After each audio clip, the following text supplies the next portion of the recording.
Hey, what's going on, everyone? It's Nile, the brain of the mainframe here from POPXP, and tonight we have another exciting episode, our premiere episode for the week for our San Diego Comic-Con at Home launch. We're kicking it off with something amazing, a celebration of sorts. Billy, my friend, what are we celebrating tonight?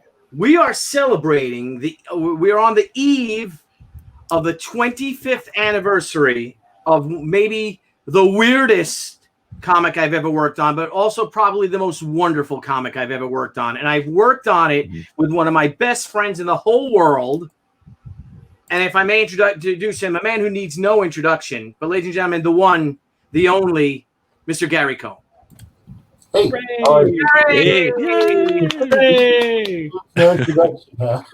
So before we get into, here we are, Gary. Gary, for everyone out there, is the writer of SHI, Cyblade. We did this wonderful crossover with our friends at Top Cow, with Mark Silvestri, one of my comic book heroes, and I got to befriend him, and I also got to befriend and love one of my other comic book heroes, Mr. Gary Cohn here. So this is the 25th anniversary of the comic. It was probably mine and Mark, I don't know, combined it would it be, but I think my book was the #3 book of the month. We beat out every DC title, and it was pretty amazing. I think Spawn beat us, and maybe the Lady Death swimsuit issue beat us out that month. So it was a pretty amazing. Amazing time, right, Gary? We were doing everything. We were pretty much doing whatever we wanted to do, and we wanted to put together a comic that had never been done before. And we're going to go through the whole history of it and everything. And it's just a book where we ended up working with some of the greatest over 50 independent characters and creators contributed to this book. So you can see right here, you'll see Cerebus by Dave Sim. You'll see Jeff Smith, who actually illustrated Fone Bone. You have Larry Martyr's Mr. Bean, where is he? Can I see him? Where'd he go? Mr. Spook here. And then, of course, you have Joe Quesada and Jimmy Palmiotti with Ash. And we introduced the Atomic Angels in it. And we just had a lot of fun. A lot of characters you might recognize. And Gary, if it's okay, because I haven't really looked at it much, we're going to go through with it. And we'll go page by page because there's a lot of fun little things that were in there. But for the first thing, Gary, for those of you that don't know you, could you tell the people out there a little bit about yourself? Okay, you like this line, so I'll repeat it. Yeah, I do. I love it. A long time ago, I was briefly famous for a little while in an obscure subculture. That was comics. In the early 80s, I was writing for DC. I co-created Blue Devil and Amethyst Princess of Gemworld and created The Barren Earth with Ron Randall. And then for a whole lot of reasons, the air went out of that tire. And it wasn't until I met my good friend Billy Tucci that I came back into comics. And I had an amazing run of several years at Crusade as managing editor. Billy used to insist that I was the editor-in-chief. I replied that I was the managing editor because I was kind of managing. And I wrote Shi Senryaku, and he published Demon Gun by Barry Orkin and myself. And then the air went out of the tire again, and I became a New York City high school teacher for 15 years. So that's the story. But in the meantime, you did some extraordinary work, of which one you were nominated for an Eisner for the for Senryaku, which was an amazing book. And we're going to have you back on for that, because next year, actually this year, is the 25th anniversary of that too. But the big trade paperback came out in '96. So Gary and I have been talking about for next year, probably for February, we'll be launching the Senryaku Writer and Artist Edition, which will have all the original artwork, a lot of it which I still have here that was bought, and it will have the Gary's prose on one single page, and then it'll be an oversized book, and then the original art on another page. Right. If the art is double page spread, we'll probably have Gary's prose and then the original colored art, because I think I still have the files, the original colored art. I'm not sure if I do, or whatever. We're still putting it together, but it's going to be a beautiful writer and artist edition, oversized book with some of the biggest names in comics. I mean, you look at we had Jim Lee, Joe Quesada, Frank Frazetta did a cover for us, Gary. Remember that? Mark Teixeira, Ray Lago, Amanda Connor, Jimmy Palmiotti, Jeff Smith, Terry Moore, Cully Hamner, J. Scott Campbell. No, Scott didn't do anything for us. Paris Cullen. Paris Cullen, Scott could not do. I don't think he did. No. Nope, I don't think Scott could do it. He couldn't do it. Him and Michael Turner couldn't do it. Nile, the mob seat is saying that Nile on 240p, the kids must be playing games. I'm going to kill this fly. I don't know how a fly got in. Yeah, I know. I just jumped on to check the stream. For some reason, my video feed's coming in bad. What is up with that, bro? I don't know. It's just going to have to deal with it. I don't know. Am I going to have to? I'll share the thing from my stream then maybe, right? That'll work if I share the comic? No, it doesn't. I think you might be being hacked now. Yeah, by the Blevins. Dave Ryan, Gary. Dave Ryan says, Gary! Hey, Dave Ryan. Our old pal Dave Ryan. So, all right, I got to kill this fly. It wasn't old lady. Well, this is a first. Yeah. I don't know why she got him. Okay. And now the weird part is he eats them. Yeah, that's crazy. Now we're now we're conspirators fly with a chopstick. So now we're guilty by association, Billy. You need the Renfield laugh. We're accomplices. Is that oh, that's right. He goes mad, right? There you go. Good old dead fly. Sorry, fly. Oh well, life's addiction. Didn't say sorry. I feel he apologized to the fly. I catch him. Sorry.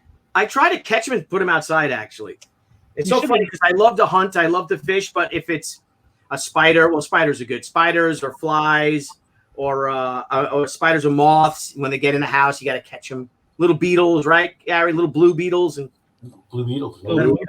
Yeah, so Gary, just real quick, you create. So I met Gary Cohn. Peter Gutierrez and I were doing a store signing in Queens, New York, at the Comic Den. Yeah, Louis shop, little tiny Kew Gardens, New York. And this very, very distinguished gentleman walks in. You might have had a scarf. I doubt it. An ascot, maybe? Ascot. I doubt it. No, he probably had his leather jacket on and a motorcycle helmet in hand.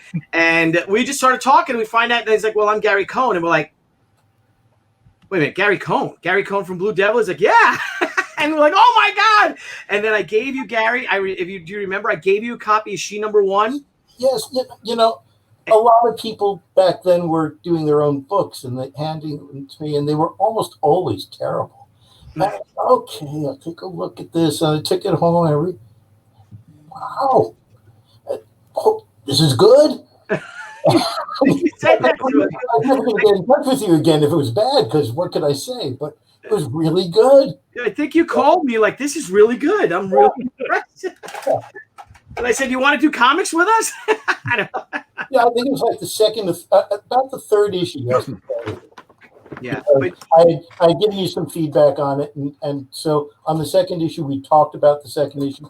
I think on the third one, you said, do you want to be the editor on this book? Okay, sure.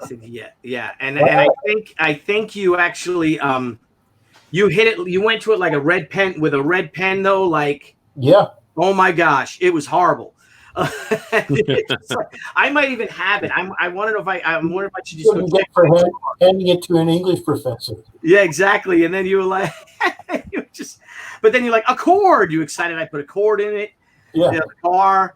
And I just remember, and it started a lifelong friendship. And I love you like I'm the kid brother you never wanted. I'll tell you that. So then Gary started to work with us. We had a great small little crew. Remember, it was Brian David Marshall, me and you and I, Peter Gutierrez. My friend Steve would come in. My friend Steve owned a comic shop, and he would help with the billing. Sven Larson at one point. Sven came in, and he was with us before or after. Sven was with us late after, probably 96. Okay, so he worked for like Marvel or something, or Topps or something like that. You're going to see him in this book. Yes, Sven is in this book, and now Sven works for Marvel. He's like the marketing manager of Marvel Comics. As I reread this thing, I was amazed at, because you never know the story that's going to come after something you do. You don't know what the future's going to bring. Right. And there are some true ironies in this book.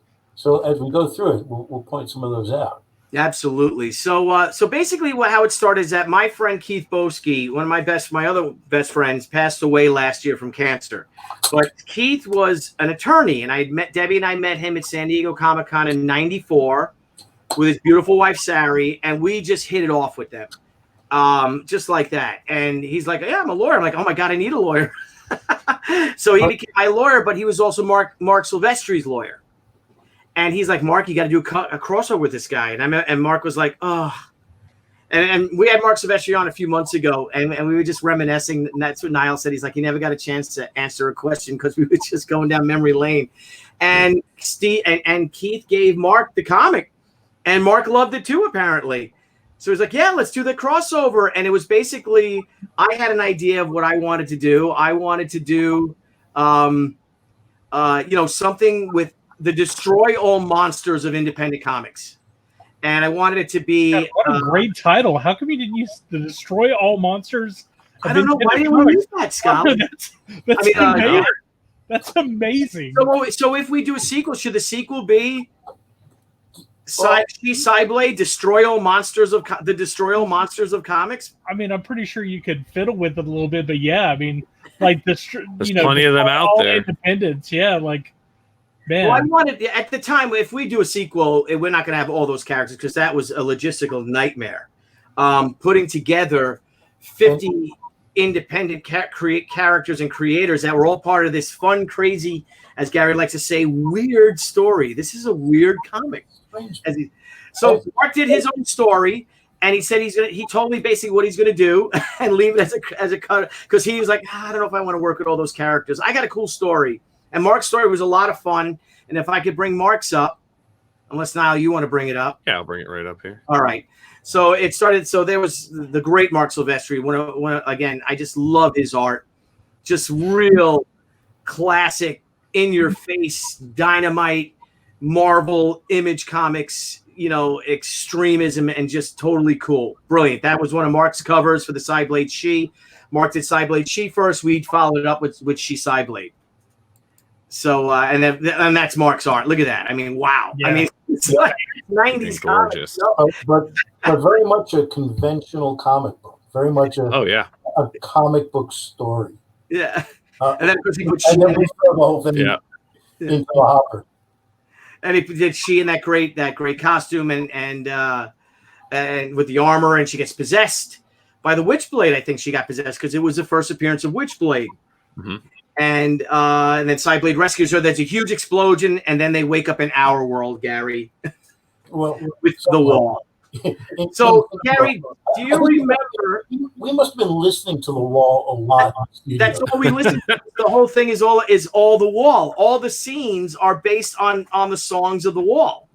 There's a lot of quoting from it too. Yes, and the run where they're running. I mean, and the whole they talk about the Wizard of Oz. The whole comic literally mirrors Pink Floyd's The Wall album. Dude, the whole entire thing. It's a lot of fun. So we start here. So that's Larry Martyr. Oh no, that's our our credits page. That's the inside back cover. That's your inside front. Okay, inside front cover. I apologize. And there was I was posting the quote Pink Floyd The Wall that you put in right on the inside front cover. Oh, there you go. Let me make it larger if I can make it bigger. We don't need no education. What? See, Gary, that's why we have Dr. Blevins in because you're inside front. Okay, inside front cover. I apologize. And there was I was posting the. Hang on, I just got to mute this. Okay, here we go. Are we there, guys? Yeah, we're here. We're waiting for you. So now here's Larry Martyr, who was at the time the executive director of Image Comics. Who created Bean World, and you'll see Mr. Spook there in the lower left-hand corner of that page. He was a big champion of the book, and he was all about independent voices. And he talks about it was a really great introduction he wrote, captured the spirit of the time and how we were all filled of piss and vinegar. Mm-hmm. We wanted to say no to the gatekeepers. I mean, the words really resonate incredibly well today.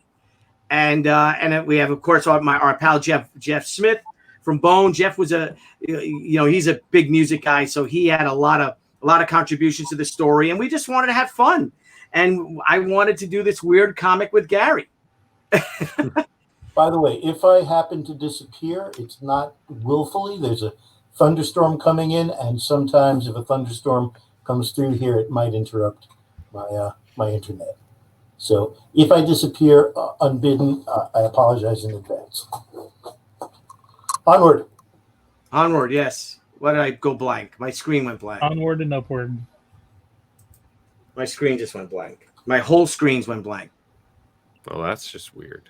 What is going on tonight, Blevins? What the hell is going on? Both my screens just went blank. Usually I'm the one with all the problems, and I know. It's like once my birthday happened, is just like a switch. Everybody else gets the bad luck. My monitors just both Peter? went blank. Peter Gilmore. So Billy's monitors just went black.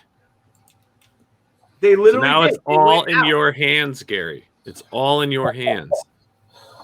She and Cyblade discover themselves someplace that they've never been before. They're standing in a garden, an Eden-like place surrounded by a wall. They're both waking up from whatever happened to them in the previous issue, and they're trying to figure out where they are, what happened, and what's going to happen next. She says, I don't remember any of it. Where is here anyway? And Cyblade says, I haven't a clue. So they're now in our current world, the Earth we live on. They are not in anything like our current world. No. They're in a world between all independent comic book worlds. But a world that is threatened, endangered by a giant. So weird. These friggin' PCs. I have no idea what just happened. Yeah, but you're still here, dude. So. I know, but I can't see. My screens are black. Did you try the on-off switch? I just did. I turned them on and off. Is it plugged in? I'm plugged in. Why would I? The lights are on the monitors. Did you ask nicely? Could you please come back on, monitors? Boom. How can your this happen? monitor just shit the bed, dude? No, both of them? Oh, come on, dude. Both of them? I don't know. It's weird, man. Hey, Nile, if you leave right now, you can get over there before. Yeah, it's an hour drive. Right, I'm on my way, Billy. I'm on my way. This is so weird. I wonder if I should try to restart, but I don't know how to restart this computer. With oh my God! Is it the JPC? Is it the JPC? It's JPC. And The computer that's never been shut off. I'm literally blank. My vision, whatever it is, video capture card or whatever the hell it is completely black. This is why we use Macs. This is why we use Macs. And you're never going to convince me any other way. What I guess I'll do is I'll hook up my Mac and I'll go in another. Well, why don't you go to your start menu and hit restart? I can't see it. All right, well, just don't turn it off. Yeah, hold down the power button until hold down the power button. Count to 10, then reset it. Then turn. And we're gonna talk, and we'll talk to Gary in the meantime on how the heck you even write the story with like 75 characters.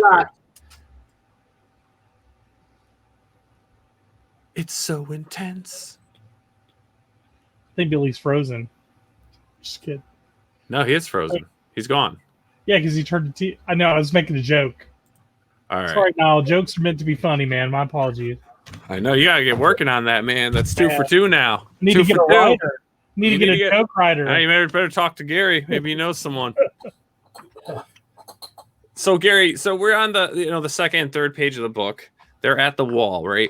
Now beyond this wall, is this where everything starts to just get crazy? Right. Inside the wall is a pastoral garden, a happy place.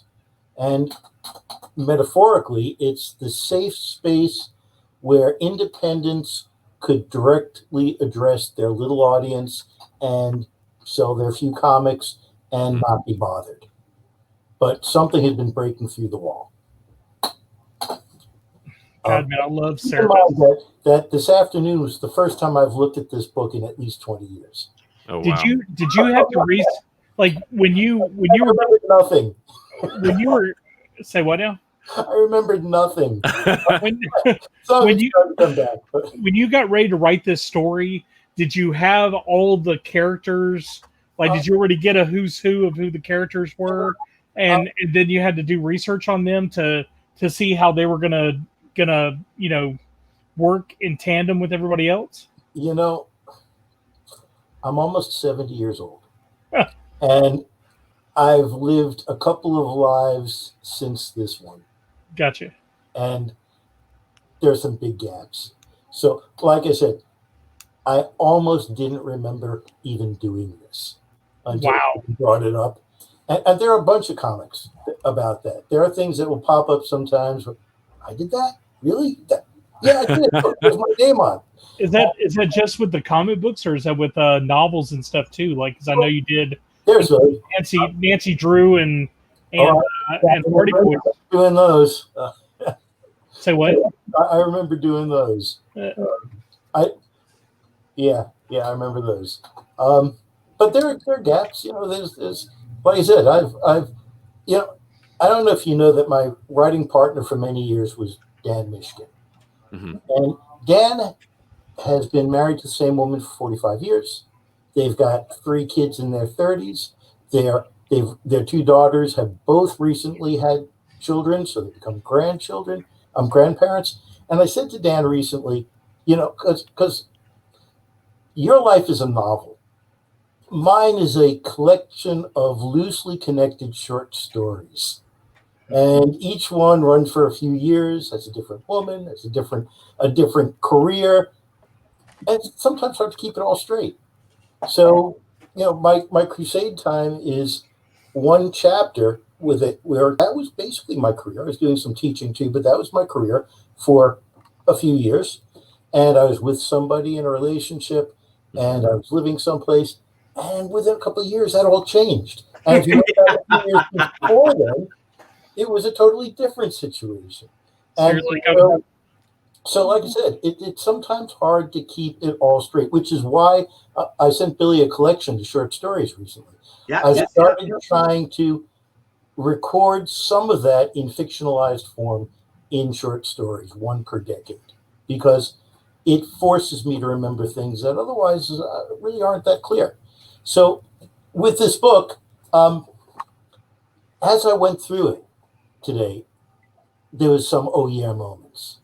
And yeah, I remember that. But if you had asked me a week ago, what was this book? I don't know. No clue. So I'm glad you were able to find it. I've got everything nicely arranged in binders. And I had opened one of the She binders, and I'd looked right at it, and it said She Cyblade, and I didn't look at the bottom that said the Battle of Independence. Or maybe it was the other way around, but it didn't register to me. So I looked right past it, and then I went back again, and there it was. Onward. And then you looked through it, right? So I read it this afternoon, and it was all fun. right. So yeah, did it all come back to you again? Like, oh my gosh, how did this guy get me to write such a crazy story? Something. There's only like 100 characters in 26 pages. Yeah, there are, but by and large, most of them are just there. Yeah. So you didn't actually have to write them. But yeah, I was just curious if the cast was already handed to you, or if there was any latecomers after you had already written the script that you had to get in there before it went to the artist. We must have talked to Dave Sim. Yeah. Yeah, I remember I was it's so funny because I'd met Dave Sim through, he was friends with Jeff Smith and Vijaya Iyer, Jeff's wife. And they introduced me to them and we hung out. The year before, I think it's Chicago Con, Jeff Smith was one of the first people I met in comics. And he's Dave Sim, who did Cerebus. I had never met any of these people before. And I'm like, oh my God. And then I called him up and I said, I want to do this comic and here's the story, but we'd love to have Cerebus be there to be the guide and send them on their way because you really are a trailblazer and a trend, a trend maker. And he's like, yeah, sure. And then, hello, Charlie's. And then I asked, Jeff Smith too. And I'm like, Jeff, can you? And Jeff's like, absolutely. And Barry Martyr. What's that? Yep, Larry Martyr, and I met all of these independent people when we first met them at Chicago and at San Diego in '94. Really accepted us into their mold. Stan Sakai, Yosagi Yojimbo's in it. So Stan's Coming to Netflix. Yeah, that's right. So I'm so blessed and so fortunate that I'm still friends with all of them to this day. I mean, I haven't seen Dave. I don't think I saw Dave Sims since '95. Or had any contact with him. But I'm still friends with Jeff and Vijaya and of course Stan Sakai and of course Terry and Robin Moore. And it's so great. And that's one of the sad things about Comic-Con that we're missing it this year because it's really great that it's like a giant reunion. That's the show that everyone goes to. And Gary, say it again, Gary? Movable feast. Yes, indeed, a movable feast. Absolutely. Just like Paris. Not Paris Cullen's, Paris the city. So it's just an amazing experience. It really makes you feel blessed and so happy to be a part of comics. And every one of them always got a smile. They're always positive. They love their art. They love they love their career. They are so fortunate. They know how fortunate they are to actually be making comics for a living, and we all get it. And here we are. Look at Gary. You starting. What year did you start? 81, 82? Our first sale was 79. Oh, 79. So yeah, it showed up in this. Showed up in Time Warp #1. See it? Time Warp. With Steve Ditko? Story.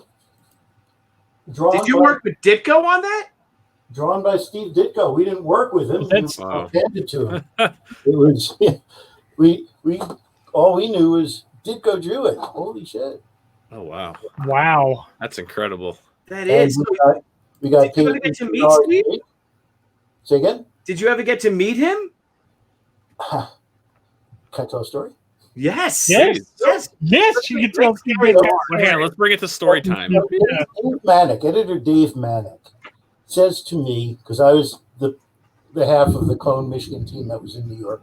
So I was the half that used to go to the office to look for work. And editor Dave Manic says, Ditko's been working for us, and he really wants to do something new. He wants to do something that's really kind of his thing. And I thought maybe you and Dan could come up with something that was really good for Ditko. And I got really excited.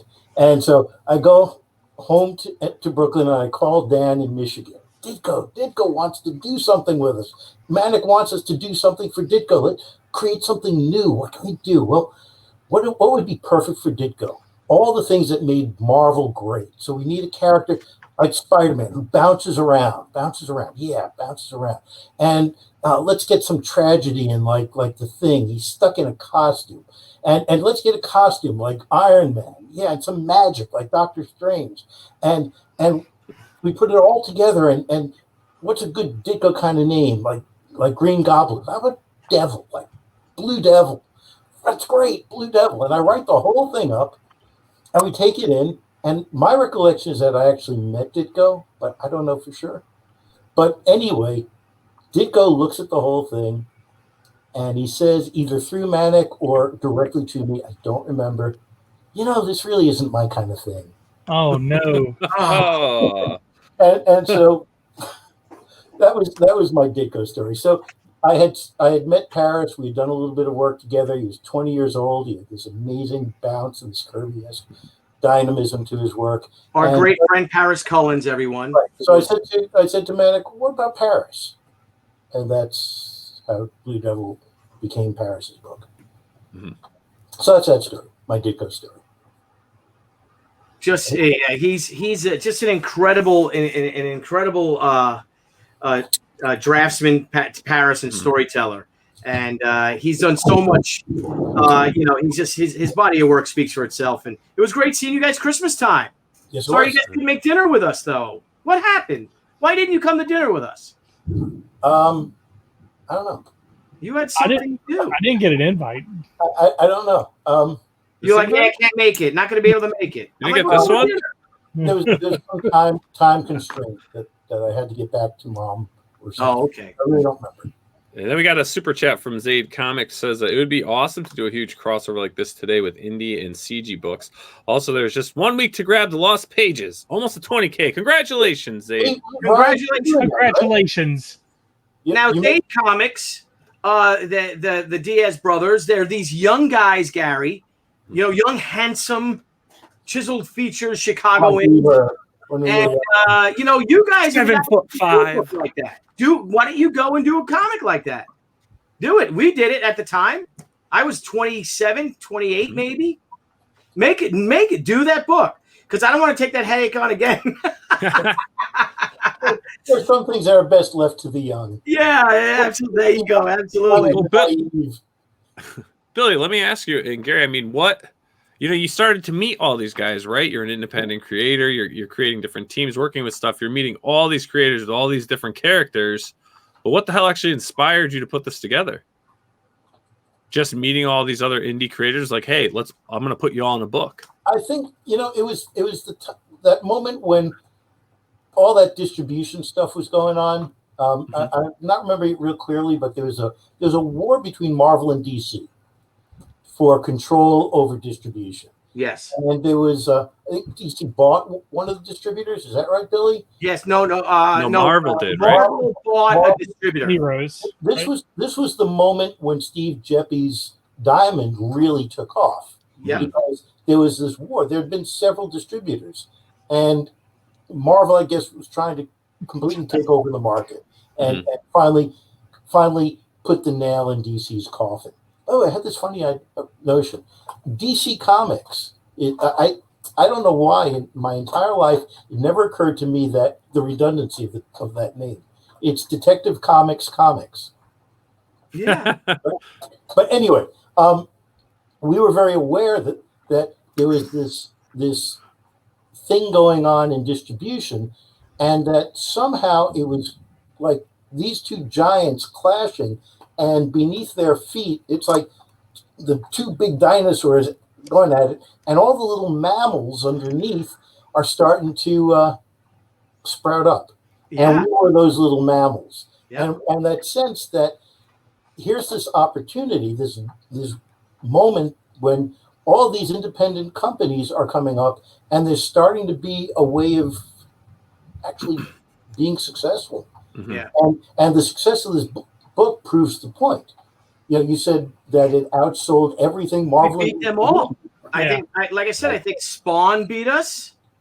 And Lady Death swimsuit. I don't know if it was a Lady Death swimsuit. That might have been the month before, but I think it was like Spawn and maybe an X-Men book. I think that was it. We were like the number 3 or 4 book. Yeah, I think it was like Jim Lee's X-Men, right, or something. No, Jim Lee was at Jim Lee was Image. Oh, no. At the time, it was like a new X-Men launch or something like that. But it was great because I just went and we went with that idea of this collective pitch to them and said, it's Pink Floyd The Wall. We want to do this Destroy All Monsters of Comics. Marvel and DC. And basically, and it's about creators' rights, and you could do whatever you want. And it was all against, gatekeeping and the Comics Code Authority, because they were still using the Comics Code Authority at the time, if you remember, Gary. Yeah. And we're like, bullshit, we're not doing that. And there's a story I tweeted about it yesterday.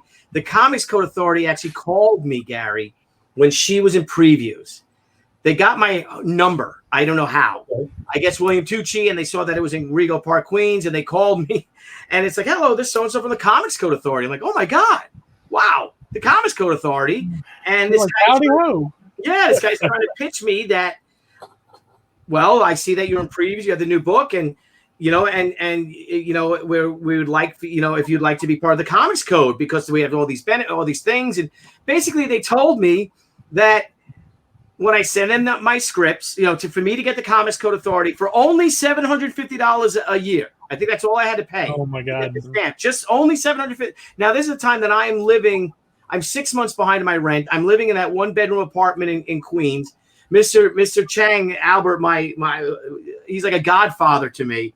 Believed in me, and I'm like, I don't have $750, but what do we do with the Comics Code? And he's like, well, when you get your stories, you submit it to us, and we check it, and we make sure that you're not violating any kind of codes. like the stories like Marv Wolfman was not allowed to have his name in the Comics Code Authority because they used the word Wolfman.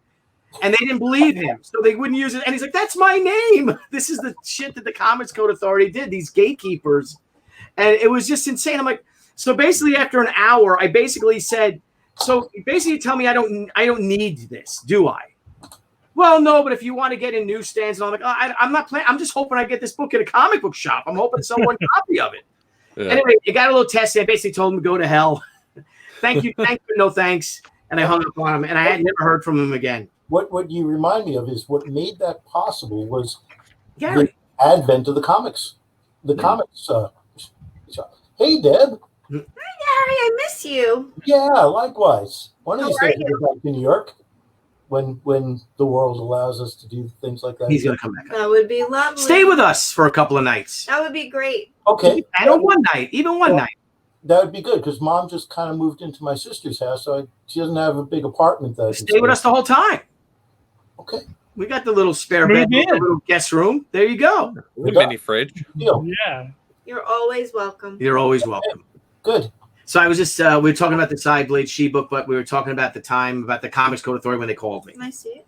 What?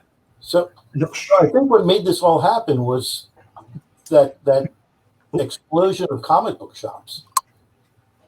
Are you? Oh, no, you can continue. No. Yeah. There's this explosion of comic book shops, and so we didn't need the newsstand. And I think that's what allowed all those independents to suddenly have their moment. That DC and Marvel are fighting for market share and controlled distribution, but as long as there was somebody who's going to distribute independent books to comic book shops, there was this chance to make all these great different books. Mm-hmm. And that's what we're celebrating. I think at that moment was the moment when the monolith of those two dominant companies was starting to break down. So this story was literally art imitating life because it was exactly what was going on at the time. Well, it was art commenting on life, which is what art's supposed to do. Yeah. Mm-hmm. God, that's awesome. It was fun. And, we got great reviews for it. And again, it was just a joy to work with all these creators. That's the first appearance of the Atomic Angels. That character name is DC because for Deborah Christmas. Those characters are still a good idea. Don't get me started. Okay. Sorry. So, but yeah, if we go back in time a little bit, Nile, to a few pages. I don't know if we give it the full screen, but there's Sven Larson. Yep, Sven. Sven's being eaten by the machine. Remember, because I think Sven had just gotten fired from DC or something. So let me give an overview of what I think is going on in this story. Yeah. You're not sure, Gary? You want to go full screen, Billy? But the whole thing is allegorical. And the allegory is that there's this safe little garden where all the independents have been blossoming, but they really can't go anywhere from there. Go back. Yeah, because you see the giant wall. It's surrounded by a giant wall. And they're curious, like, what's on the other side of that wall? See?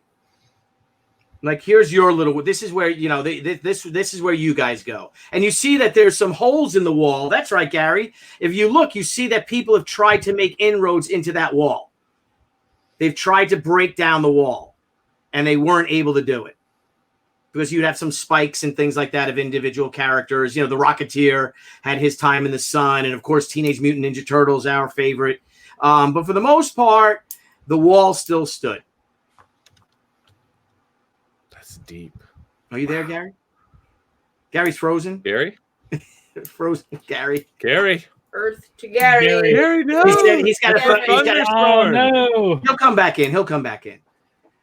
So that's the thing is like, what's on the other side of that wall? How do we get out of here? We're going to have to go over that wall. And all of a sudden who appears is Cerebus. One of the real trailblazers. And he basically says for you to get out, you've got to break down this wall. Mm-hmm. And all your, and he literally lifts them over the wall, but they can't break down the wall alone. So they go over the wall and then they come in, and you see them flying and coming down. Now they're in this swamp, and that's what this. Yeah, let me get my copy so I can look at it. I can see it better. And they're in this swamp now. It's a fun book, and it says right there, if you see, there's Mr. Spook, and then you see Cyblade's holding a trident. That's Blue Devil's trident, in the upper left-hand corner of panel 1. So that's Blue Devil's trident. We say Jack Kirby, R.I.P. there. It says Ditko was right, and they're in Wally Wood. That's where they're. They're in Wally Wood. And if anyone knows Nice. the story of Wally Wood, you'll know what comics did to Wally Wood. You know, it really broke his spirit. And then you see, and he says, "New saviors, huh? Yeah, Wallace Woods." So, and he basically tells them to go, and he sends them on their way to break out. And of course, then the next page, they come across this giant living machine type of a thing. And if we flip forward again, they see Sven, and they're like, "It's Sven," and Sven's being eaten up. So they're taking creators and good people in comics and just chewing them up, and sucking them in, and just grinding them up, and just making them just another cog in the machine, which fuels the machine. So this machine is running off of these other people's creativity and talent, basically. Billy, why didn't you help him? I try to help him. Look, He asked for your help. he did. He's saying, "It's Sven. Help me!" They're like, Cyblade, like, Mark, "Hang on, Ginny." Sven. Yeah, he's Sven. yeah, it's tearing me apart. I want chocolate. You're tearing me apart, Lisa. Tearing me apart, Lisa. Lisa, you're tearing me apart. Tearing me apart. So a real War of the Worlds type of a thing, you know. And hi, they're Mark. like, "Hang on, Sven." But I just love how we break the fourth wall in this. And he's like, "Grab his hand," and they do grab his hand, but they get captured themselves. And then it flips over, and now they're thank you, tied up in the machine. They're captured by the machine. Bye, everybody. Say goodbye, everybody. Tomorrow we have the ladies of Comic-Con Oh boy. at 9 p.m. Oh. And it's going to be Debbie, Francisca Pulido. That might be Gary calling. I'll go get you. Okay, thank you. Jennifer Van Damsel and Joni Johnson, two cosplayer friends of ours. And the And- feeling's right. And hopefully our friend Crystal Van Diver, who runs Comic-Con with Debbie. And hopefully a special surprise guest, which will be Debbie's sister. So, lovely. and just giving their experiences at Comic-Con. Is that Gary? Yes. Hey, Nile, JC said check your mail if you didn't I'm see on it. Oh. Hello, Gary. Oh, Bye, everybody. I guess I'll see you tomorrow. It should be interesting. Bye. Bye, Dad. Well, can you keep Bye. trying to come on and just see if you can make it on? All right, okay. I'm gonna call. I'm gonna see if JC Vaughn. You want to see if Old Bean wants to come in? JC Vaughn. Yeah, I'll send him the link. It's we'll be here for you. it's late. It's night. Ooh. Yeah. So these are now this is, Carrera. Hey. yeah. This is we're gonna have a lot of Comic-Con, a lot of San Diego Comic-Con shows this week. Everybody here on the POPXP. Tomorrow, like I said, we'll do the Ladies of Comics Night, Comics Con. That's the lovely Tia Carrera. There's her husband, her ex-husband, Ely Samaha behind her. My Uncle Leo, my buddy Jeff Zapata, wearing a suit, which shocked us all. But he's like, "No, I'm wearing a suit, man." And he was running the booth, and that was San Diego. I love her. Oh, God, she is the sweetest thing in the world. Dude. And you never know with the new story, Return of the Warrior. Anna's a mom. I You know. never know. You never know, You Billy. never know. And the real story is going to be focused on Hotaru. But Tia was there. She signed hundreds of books they had put together because we're going to do the She movie. And we put Tia on the cover of She the series, the new comic, and that was our exclusive for San Diego that year. And that was a lot of fun. We had a lot of we had taiko drummers. We got shut down by Comic-Con. It was crazy. And we'll tell the story tomorrow when we have Francisca Pulido on with us and the Pulidos. We did so much stuff. And we got in so much trouble at Comic-Con because we were like, FTW, man. We're independent creators. We don't care. Brian is still like that. And I'm like that now again. I love it. I'm so reinvigorated. And I just love a good fight. And, you want to do something special. You want to do something different. You want to think outside of the box. And that's what everyone should do. And we had those flags. And, yeah, that as who said the giant Yeah, then Tia did Relic Hunter. And Yep. that was like, why would you do that? But what are you going to do? What are you gonna do? What are you going to do? God, man, she was. All right, Jeff. Dude, how incredible was she in True Lies? Yes, that was right after True Lies. Yeah. It was right after it. Let me get the link and send it to Jeff. Can you send Jeff? I already the link? sent it. I already sent it. Thank Go. you. Link has been sent away. So let's see. Where were we here, Billy? Yeah, so now here they are. And I'd like for Gary to come in on this, and maybe we can, when Jeff pops in, we'll have Gary him. coming back? Is Gary coming? Gary. But we're That's going to a do a lot, big video. Gara. We're going to do a video Gary. on this story. Stop embarrassing us, Gara. Come on, Karen. God. So it's basically who Gara. cares what you want. So there's actually Yeah. other independent characters in the hidden within these little. So I Bubbles. see in here, there's Yes. some more characters, Billy, hidden within these. Yes, hidden. little I don't know gems. who they are. Little. Looks like You don't know who they are? I'm trying to see. That's like some kind of That's- mouse, but I don't know if that's mouse or that's- mouse. Yeah, Wait, isn't that? Yeah, it is, isn't it? Yep. that's from mouse. Yeah. Yep. And then this might be Hepcats up here. It might be. I'm not sure because we asked everybody and they're like, yeah, just put it, make it small. I'm like, okay. And they did favors for me because I was just, Who cares what you want? yes, that's what he says. I can't read it. Who cares what you want? And it's this machine talking to them like the Wizard of Oz.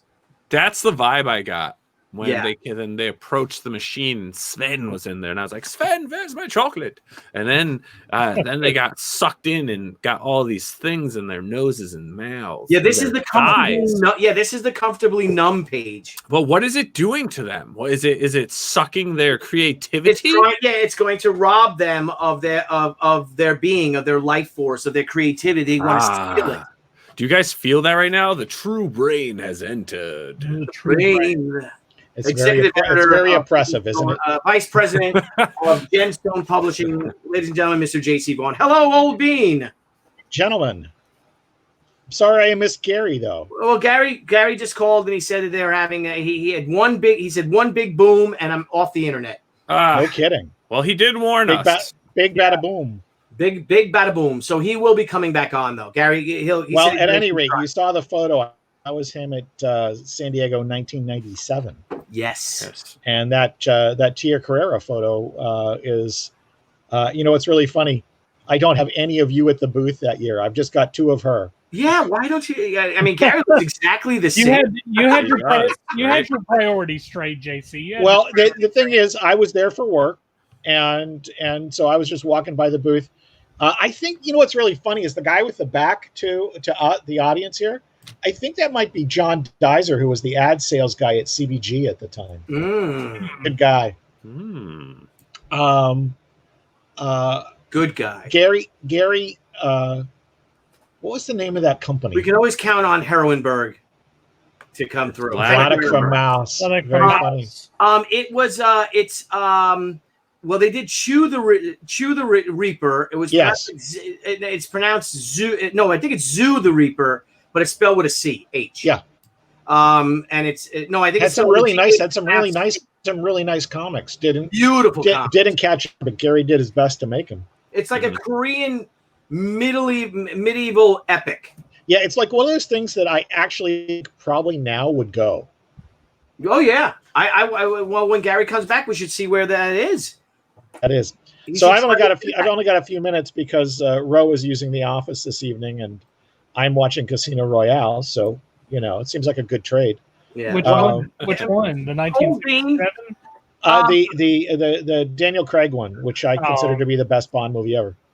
Yeah, well, Old Bean, I want to thank you because you at the time were the senior editor, forgive me if I'm wrong, of Fan Magazine. I was never the senior editor of Fan. Oh, you were? I was Right. originally the associate editor, and then I became marketing manager. Oh, okay. So Yeah, then while Fan was in existence, I never got to be the head kahuna, and I don't know that it would have had any different ending. There was just the market was doing what the market was doing. yeah. But it was a lot of fun, and of course, we've talked about it before, but the San Diego 1995 variant cover for Overstreet's Fan number 3 was the first cover I ever commissioned, and it was She by Yes. Billy Tucci, colored by Brian Haberlin. Yes. Oh, wow. Yes. And I think I might have found that. Let me see. I found one cover. I think I might have found that cover somewhere. Hang on. I'm not sure. Blevins, Man. it's like going through your dad's closet and finding a bunch of cool stuff. That was like the year I graduated high school. Well, at least you're not telling me it was junior high. No, That's me. no, I'm old. Yeah, I knew you were going to say that, Niall. I knew that's where that's going. I was in 6th grade in 1990. Billy, you lost that art. You lost that art. No, I almost lose as it. soon No, as it it's was here in my done. studio. No, Oh it's in no, my Billy studio. hasn't lost anything, brother. Let me No, tell you. no. Billy told me in 1995 that artwork was missing. Yeah. Oh, did I? Well, I found this. So this is Misplaced. our first cover. So Oh, Indie oh. Magazine. Yours was the second. Yeah, Wow. yeah, that's not it. Nope, that's not it. I think I'm going to start selling this stuff for the Una Fund. I think it's a great Oh, idea. nice. Oh, it's so nice. Look at the inking and all. And it's so funny when you do magazines, as you know, Jeff. You have to Who inked that? Was it time. Nelson? Nelson, yeah, Nelson. You know what? It's really funny. I know very well why you moved away from inking and things like that, and I don't question the choice. But I did like his line work on. Yeah. Yeah, he was great on me, and look at, I mean, Michael Baer, my goodness, he just he just took my art to a whole nother level. But Jimmy too, Jimmy Palmiotti inked this book. You know, I gotta say, Jimmy's line work, and he's such a great writer. Everybody about him as an inker, Yeah, and he really doesn't do a whole lot of that anymore. But he was really good. He probably still is. He was incredible, man. He was part of one of the big top 2 dynamic duos, man. Yeah, you know what? I'll leave that alone. Oh, shots fired! Shots what does fired! that mean? What does that mean? Oh my god! No, I think that monumentally talented penciler, but I think he's far better with Jimmy as an inker than anybody else. Oh, okay. And I think that if you go back to Daredevil Parts of a Whole, where David Mack was doing the layouts, it was just roughs, like typing paper kind of roughs. Mm-hmm. He was pushing Joe more than he'd ever been. Results were incredible, but I think it really drops off when Jimmy leaves. Oh, I don't mean, okay, I'm not talking dropping from a 10.5 to a 4. Yeah. I'm talking dropping from a 10.5 to a 9. yeah. Okay. Yeah. Yeah, they have a great partnership, the two of them. They really, really worked off each other well. And Each other's the great thing is that He had great frosted tips too. That Joe Thank you. Quesada. He had great frosted tips then. Great frosted tips. Dude, it was the 90s, bro. Everyone had frosted tips. I didn't have frosted tips, though. I didn't. Blevins. Blevin, He did. I Blevins definitely did. have frosted tips. you I did have the Kajagoogoo. frosted tip my goatee. I don't know if you can see that or not. What? Do it every day. No, it was the 90s. We were having fun. And Guy that's another Fieri. thing. Next week, Jimmy Palmiotti and Amanda Connor are going to come on the show because Hooray. I found so many videotapes from San Diego 1995, 96, not 95, 96, 97. I found all these videotapes. So we're going to be revisiting a bunch of conventions. Well, that's really good. I'm really glad. I've had so much fun, as you've seen on my Facebook page, doing the Realm Press stuff from the flashbacks from 20 years ago. It's really funny. I'm still working with this differently. Mark, who was our publisher and letterer, is my writing partner out in Los Angeles, and we're working pilot for Roddenberry. And matter of fact, he just sent me the new draft. Ooh. You heard it here first, people. And yeah. and Breaking news. and Jim Kohoric at American Mythology. I'm still writing and having a blast. And as a matter of fact, I think I just agreed to do 2 new Three Stooges stories. Oh, really? Oh, nice. Which Stooges will it be? Well, I've done Larry, Moe, and Curly, so I believe it will Shemp? have Shemp. Yeah, absolutely. Nice. And Now- it'll probably be another 1940s classic film noir send up We did the Big Nyuk Nyuk, which starts out like it's like literally down the hall from the Maltese Falcon. Nice. Instead of Spade and Archer, it's Shovel and Bowman. Perfect. Now, Jeff, if I can ask you, yeah,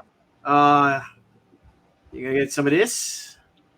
Well, if you mean talcum powder, sure. How many boogers we talking about? How many racks on stacks you got?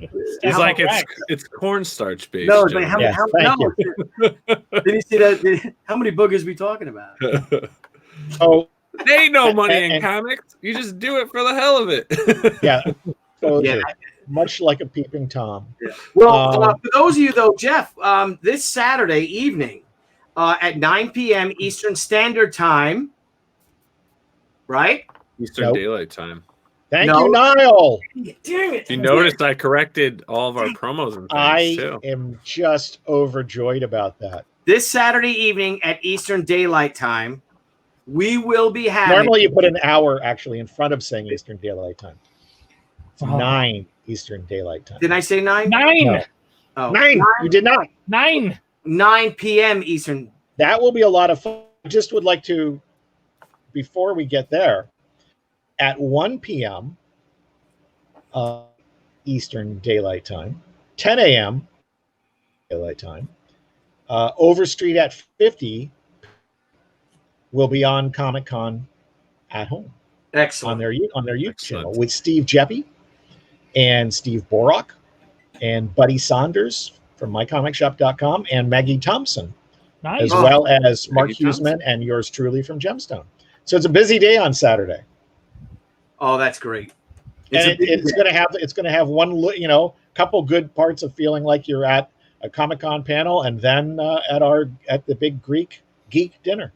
Yes, so we're going to have our big Greek geek dinner. So what the story is behind that, for the past 20 years, we have a big Greek geek dinner that Saturday night. So we all I leave when they start smoking cigars. Yes, and Jeff always leaves when we start smoking cigars. So it's basically a night like taking a nail gun to my sinuses. Yeah, and I think it started with the women saying, we've just seen too much of you. You guys go do something. We want to go to Nobu or something, to some fancy restaurant. Yeah, that's how it started. Steve had been going. Peros had been going to Athens Market Taverna. And now it's like family when we go there. And there's Mary, who owns the place. And we just had the best time. We're treated extremely well. And we've had all sorts. I think that's fair. And I think that we've had all sorts of great friends come along with us at various times. And wonderful creators, fans, collectors, just friends of Billy, friends of Steve. Yeah. And it's really great. Even a former Democratic California congressional candidate. Well, I'm sorry to say that I don't think I was there that time. Yeah. Oh, Dave Pizer. He's a great guy. I'm sure you were, but Dave lost. No, I've only. How do you lose in California? You're the Democratic candidate. Yeah. Like the only Republican. He lost to what's his name? Eli San Diego ways down there. His name escapes me. Anyway, I guess one of the few Republican congressmen in California. They are permitted. They are permitted. At any rate, yes. Gentlemen, I gotta cut out. I thank you for having me on. Thanks for popping on, Jeff. Seeing Saturday. I'm glad you got the photos because I love that one of Gary. Because to me, that's Gary's fixed in my mind. That's how Gary looks. Yeah. And so I hope he comes back on. I know he saw it because I had it on my Facebook page, but it looks really nice on the show, man. That looked good. And, we all could do with a few more vintage Tia Carrera photos. Man, I just want to say you're coming in like super clear, crystal clear. Yeah, he's got crystal clear. It is incredible. Why are you coming in so clear? Because somebody sent me a great camera. But you've had the camera before. I'm just saying you look awesome right now. Well, I generally look awesome, whether it comes across or not. Of course, my bad. Hey, hang on, but, I think... What was that about? I have no idea. Oh, you guys were I don't know. It felt like a moment. I didn't want to, Billy and I'd interrupt. Nice. Well, what, friends listen to Endless Love in the car? Don't they? What? That's what great. they always do. All right, gentlemen. Have an excellent evening. Good luck getting Gary back. It was enjoyable while I was listening, and I'll talk to you guys soon. Have a great night, Jeff. Tomorrow will be. Good night. Bye-bye. So for those of you who are interested in that, Mark Haynes, Jeff's co-writer on The Stooges, will be joining our Greek Geek dinner. There's 10 of us it's going to be. If you want to join us, anyone out there, please, you're welcome to join us. Virtually, of course, because we'll have a full house. We've got 10 people. But get yourself some Greek. Sit down with us. Get a cigar. Get a pipe. Have some booze. We're going to be drinking. We're going to be laughing. Booze. We're going to be talking about Comic-Cons of past, and a lot of great memories, a lot of great fun that goes on at those dinners. There's screenwriters. First strike from YouTube. What? I said, and then we'll get our first strike from YouTube. Why would we get a strike? I don't know. Because you'll be like, hey, remember that movie? Yeah, let's watch the movie, guys. Yeah, Come let's on. watch the whole movie. Let's watch the whole movie. Why not? No. Watch the whole movie. Hey, we got a coach in lunacy. Here we go. Speaking of Joe, Joe has completely forgotten where he came from. He made Ash because he thought of first responders as the real heroes. Today, he would angrily declare first responders fascists. I don't believe that. I don't believe that. Joe's always been a huge supporter of the police, and he lost one of his best friends in 9/11, a firefighter. So I don't know if that's the case.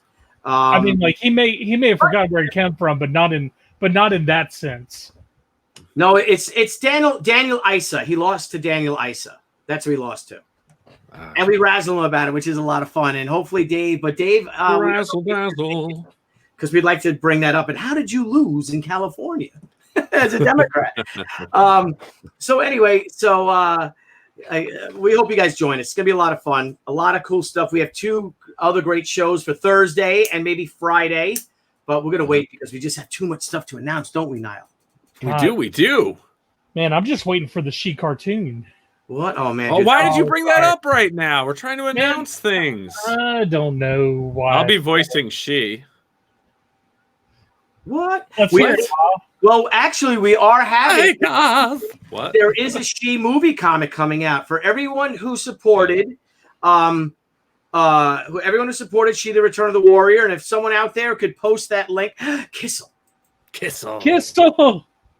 you coming on tomorrow? I'm going to send you the link. I haven't heard from you whether you can make it or not. I know you're on your way back from Florida. Send me a message.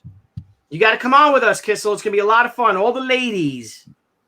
Tomorrow night. Critical Blast, 25 years. Man, I'm feeling old. How do you think I feel, Critical? I mean, I was 14 when She came out. So do the math, Nile. How old would I be then? Come on, you're a smart guy. Come on, Scala. 41, bro. 41. I just turned 41. I'm not happy about it. Yeah. I was 10 when She came out. God. You would have got in trouble for buying it. No, because my parents didn't care. I was 16 and we had an adult buy it for us. Really? What? I bought my copy he's like, no problem, like bro. I'm standing outside of the 7-Eleven. I'm like, Mister, can you do me a favor? He's like, sure, kid. You want me to buy you some alcohol? I'm like, no. I want to get the new She book. He's like, what? That's great. Is that a nudie magazine? No, it's not nudie. It's a comic book. Thank you, brother Heroinberg. That's great. Get out of here, kid. Get out of here. Like it used to be like, stop, outside the beer distributor, and hey, mister, can you buy some beer? I would never do that. And I was doing that. I would never buy beer for kids like that. And, I think I'm a cool person, cool guy, I want to be the cool guy, but absolutely not. Yeah. I remember my first copy of She. If you looked at it, I still have it. It's missing the front cover, and it's like all the rest of the pages weren't touched. So I just opened the front cover, Billy. No. And then I closed it. Silver diver, she's been gone so long in the midnight sea. Nice. You should get that bad boy graded. It's like, wow, your all your other pages are like a 9.8. Wow. Yeah, but your front cover's missing. And what is up with this thing? That's messed up. That's horrible. Horrible now. You're messed up, guys. I can't, Nile. Facts tomorrow are facts. we're gonna tell some good Crystal stories tomorrow. Some good Uh-oh. Crystal stories. Does Crystal know this? She gonna find out. She gonna find out. That's right, Yeah, Bob. I don't want to. Yeah, I don't want to Playboy. Give me the sheet. I don't want to She play. I was want to never give me a like She that. comic. She My mom was like, "Why never don't you get a Wonder Woman?" I'm like, "Excuse she?" She wears more clothes. Wonder Woman wears less clothes than she does. Then who does? She, my character. She who? Oh, she. Oh, she. She's on first. Wait, who is she? She. Wait, was she the one in the book? Who's on first? I don't know. Guys, she was Third the base. pronounced Third shy. base. Shy. You know. She's too shy. Oh, yeah. Shy, shy, hush, hush. There's Blevin with the tips singing. I know, Blevin with the frosted tips. Shy. So, anyways, Billy, So let's get back to let's some get good old back 90s. into it. Let's get back Yeah, I into think we the jumped to fun. Shark already. What's up? Shy, shy. All right, so can you You're gonna have Kaji Gugu stuck in your head all Next day page. now. Nile? Kaji Gugu. All right, now they get broken out, and that's the first. And you zoom in, and they get broken out by the Atomic Angels. That's the first appearance of the Atomic Angels. My God, I'm so much better now. I like it though, dude. I still love your the way you did. your Really? sequential art. I do. Yeah. I don't know. Did you have a motorcycle like that?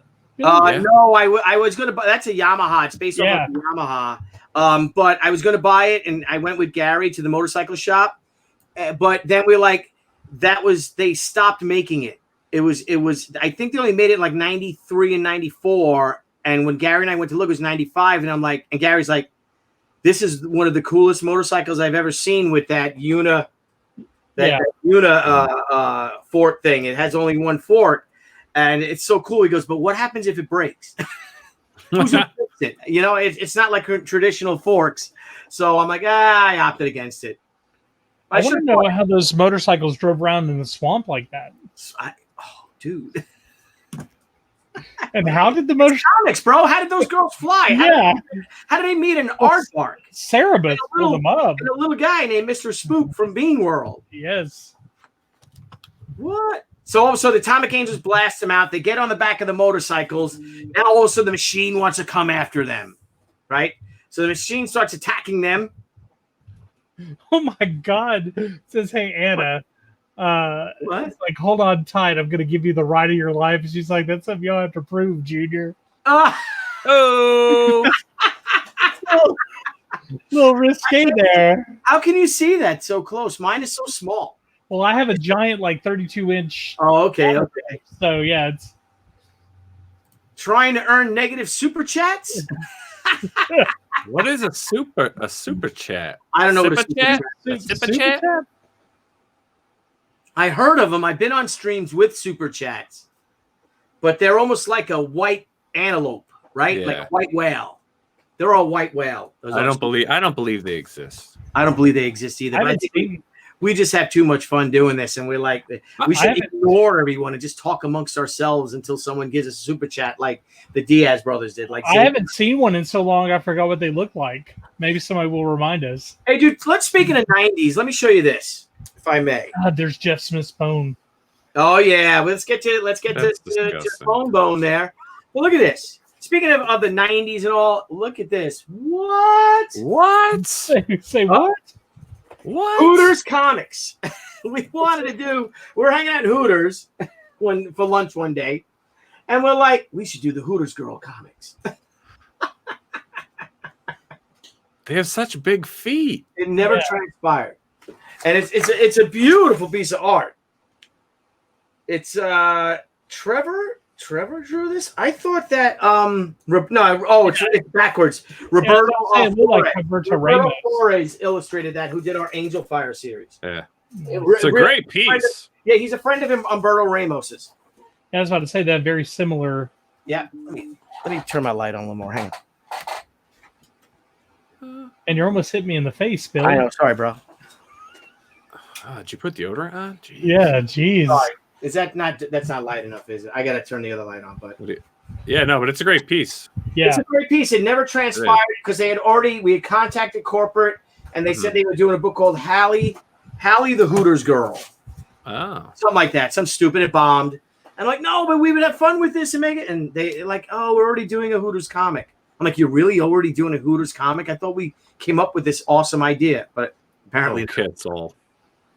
We'll find out tomorrow night on Ladies' Night. tomorrow, Kissel. Tune in tomorrow night.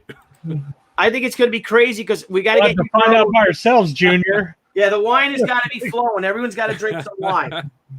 That you can tell, Herrenberg. Yeah, you can tell that was not drawn by Liefeld. Yeah. So anyway, hey, but you know the Snake Eyes book though. There, I saw like 5 actual open palm hands, and then boxes for fists. Boom! He made it. Good things come to those who wait. We knew he was back. You know, I know whenever there's going to be some thunder and lightning here, I lose service. I'll be right back. Okay.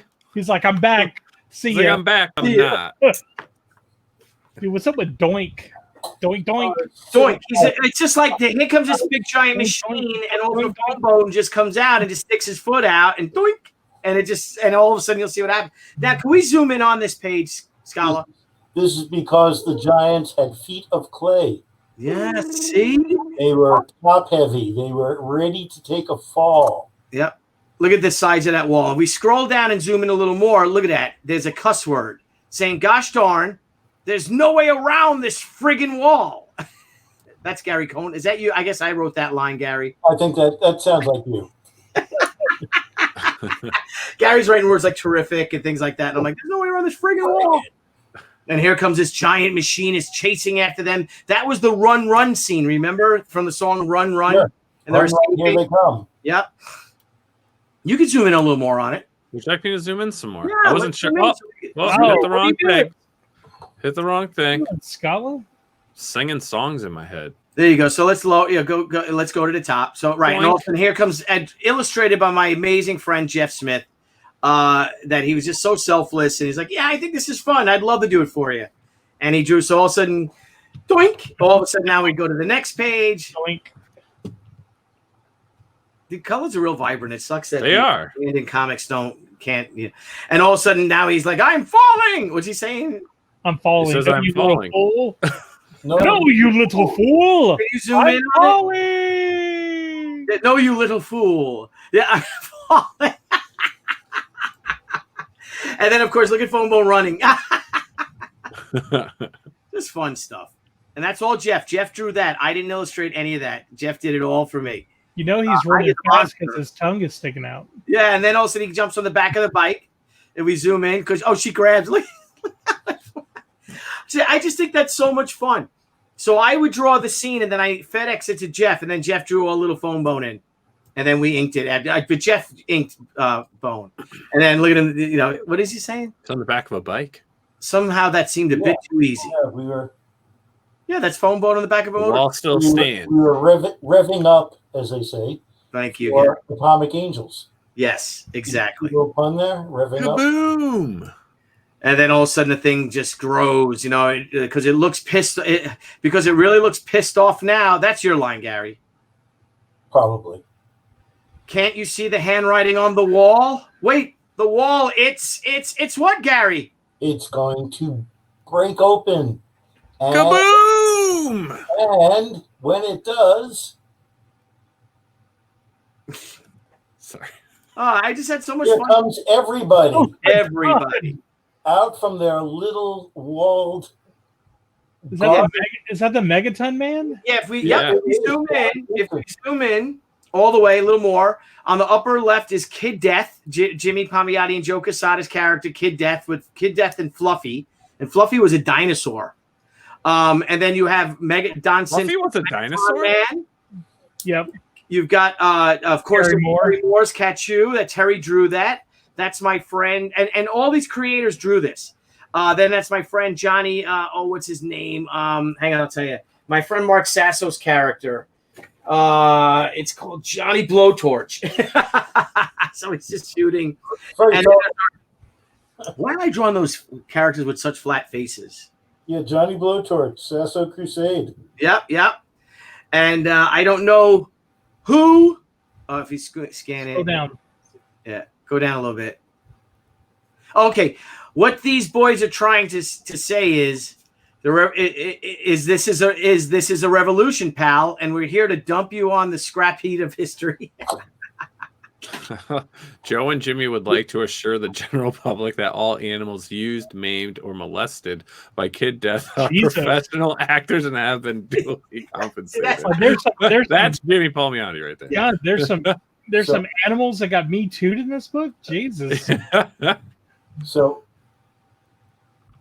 And then what did Peter? Yeah, oh, then Peter. So if we go to the next page, and then This is everyone sick. just comes right through. Nice. And you see, if you go to the let's zoom to the. If we could zoom in, God, I can't. I'm trying to. Well, of course, look at this Grifter.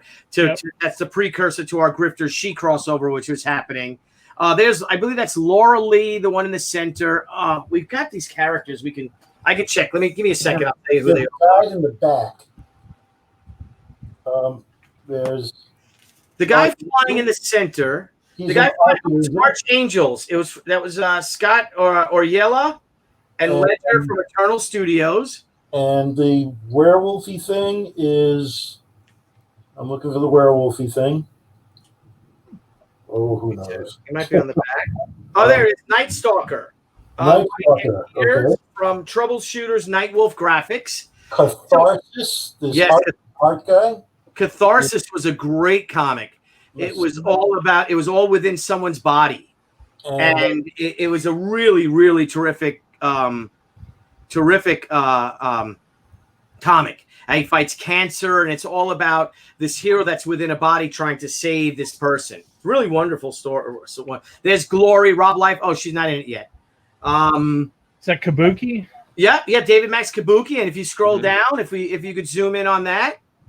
Hilly Rose by from Astro Comics. Yeah. Can you zoom in a little more, Nile? Yeah, I can zoom in some more. I was just trying to get the whole thing for everybody. And then this is Manny Amato's dad drew that big beast behind Cyblade. And Shadow Slasher. yes, Taoland, Ying Peng. And Raiden. If we go, you see David Mack, you see Kabuki. To the left of Kabuki is the Crackbabies. What the heck was his name? Ivan Brunetti. Yes, Ivan Brunetti. The Crackbabies. It was Antarctic Press, Crackbabies. I would say no, that's not Raiden. That is definitely not Raiden. And Nile and Levins, here's a little something for you. If you go all the way to screen right,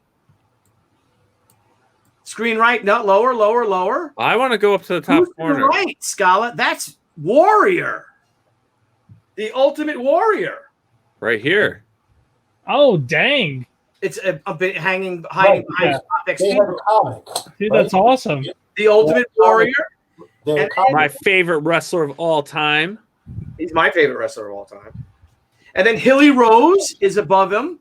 There's Hellshock, right? That's Hellshock. I think that's let's see. I believe that is. This is the Tyrannosaurus from Jurassic Park. No, that's Steve Bissett's Tyrant. Right. Oh, crap. There's Spider-Man. No, that's not Spider-Man. What is that? That's some kind of guy with bugs flying around him, but it says No, it's Spider-Man. It's not that's a little throw-in that he's saying, wow, these guys are a lot cooler than the guys I usually have. Yeah, statutes limitations are well gone. It's not Spider-Man. It's Spider-Man, bro. Right.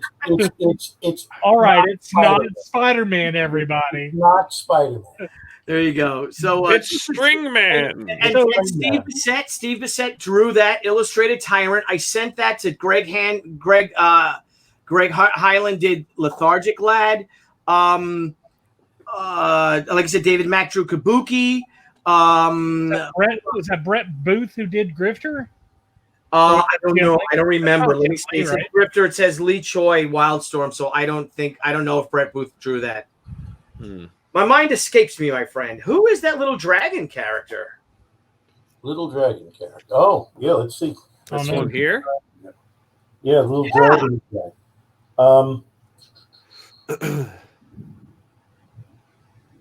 Hellboy? Oh, I should. I think I said. No, we're not there yet.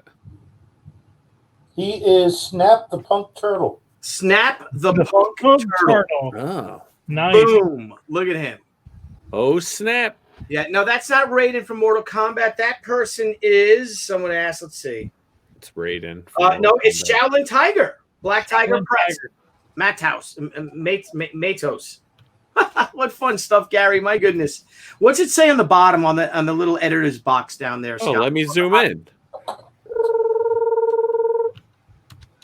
Enhance. Good old David Mack. Editor's note. Hey, kids, can you name all these great characters? If you can't, then you've been buying too many corporate giant comics. Ouch. Jeez. You do realize, Billy, we're showing off the new anthem. This book is going to... Sales are going to soar on this book now. I got to tell you, one of the ironies that struck me about this was Quesada's... It's good. Yeah.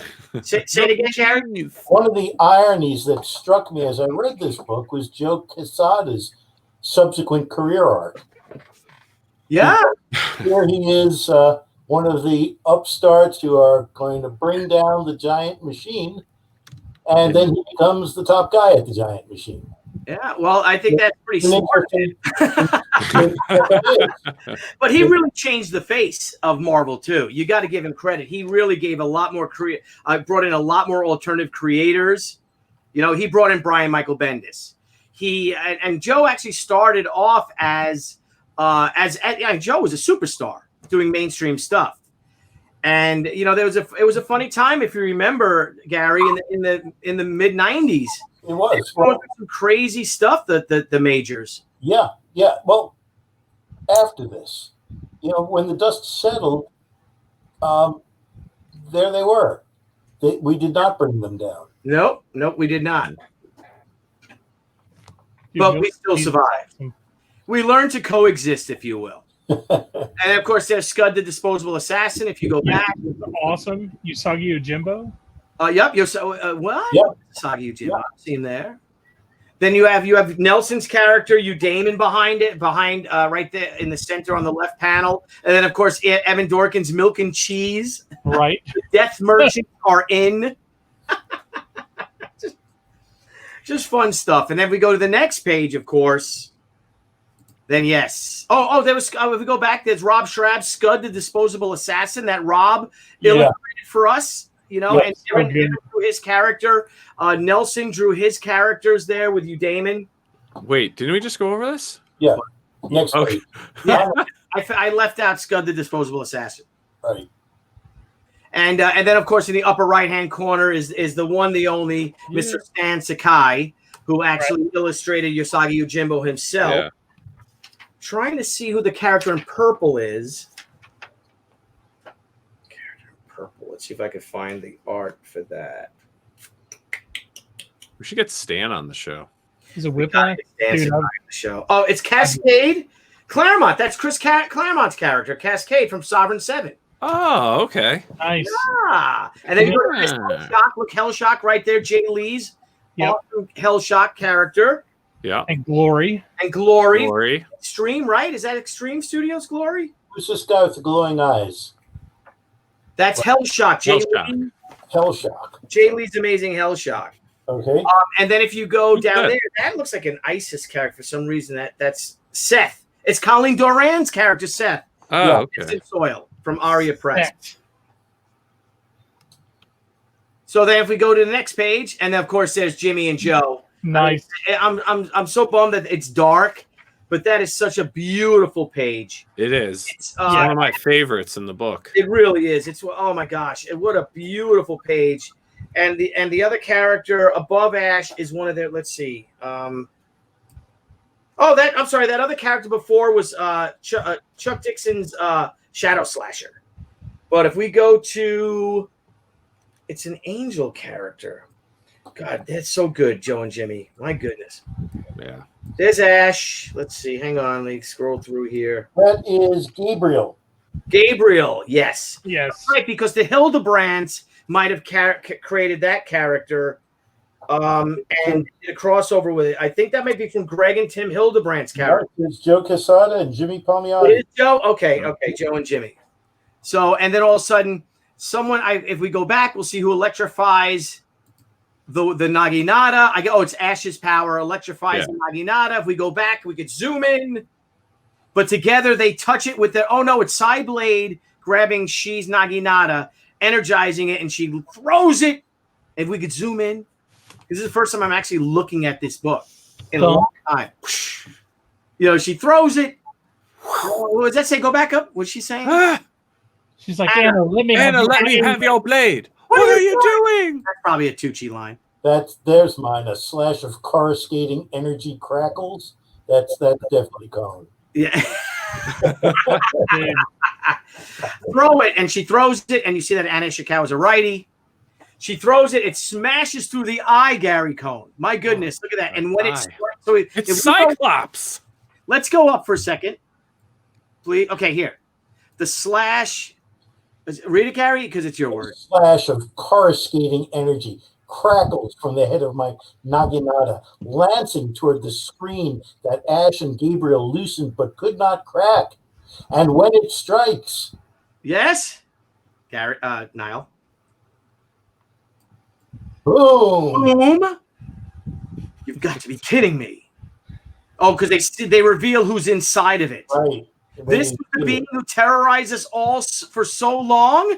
Wait till you see. Who is it? Who is it? Oh, it's a piece of food. It's a hot dog.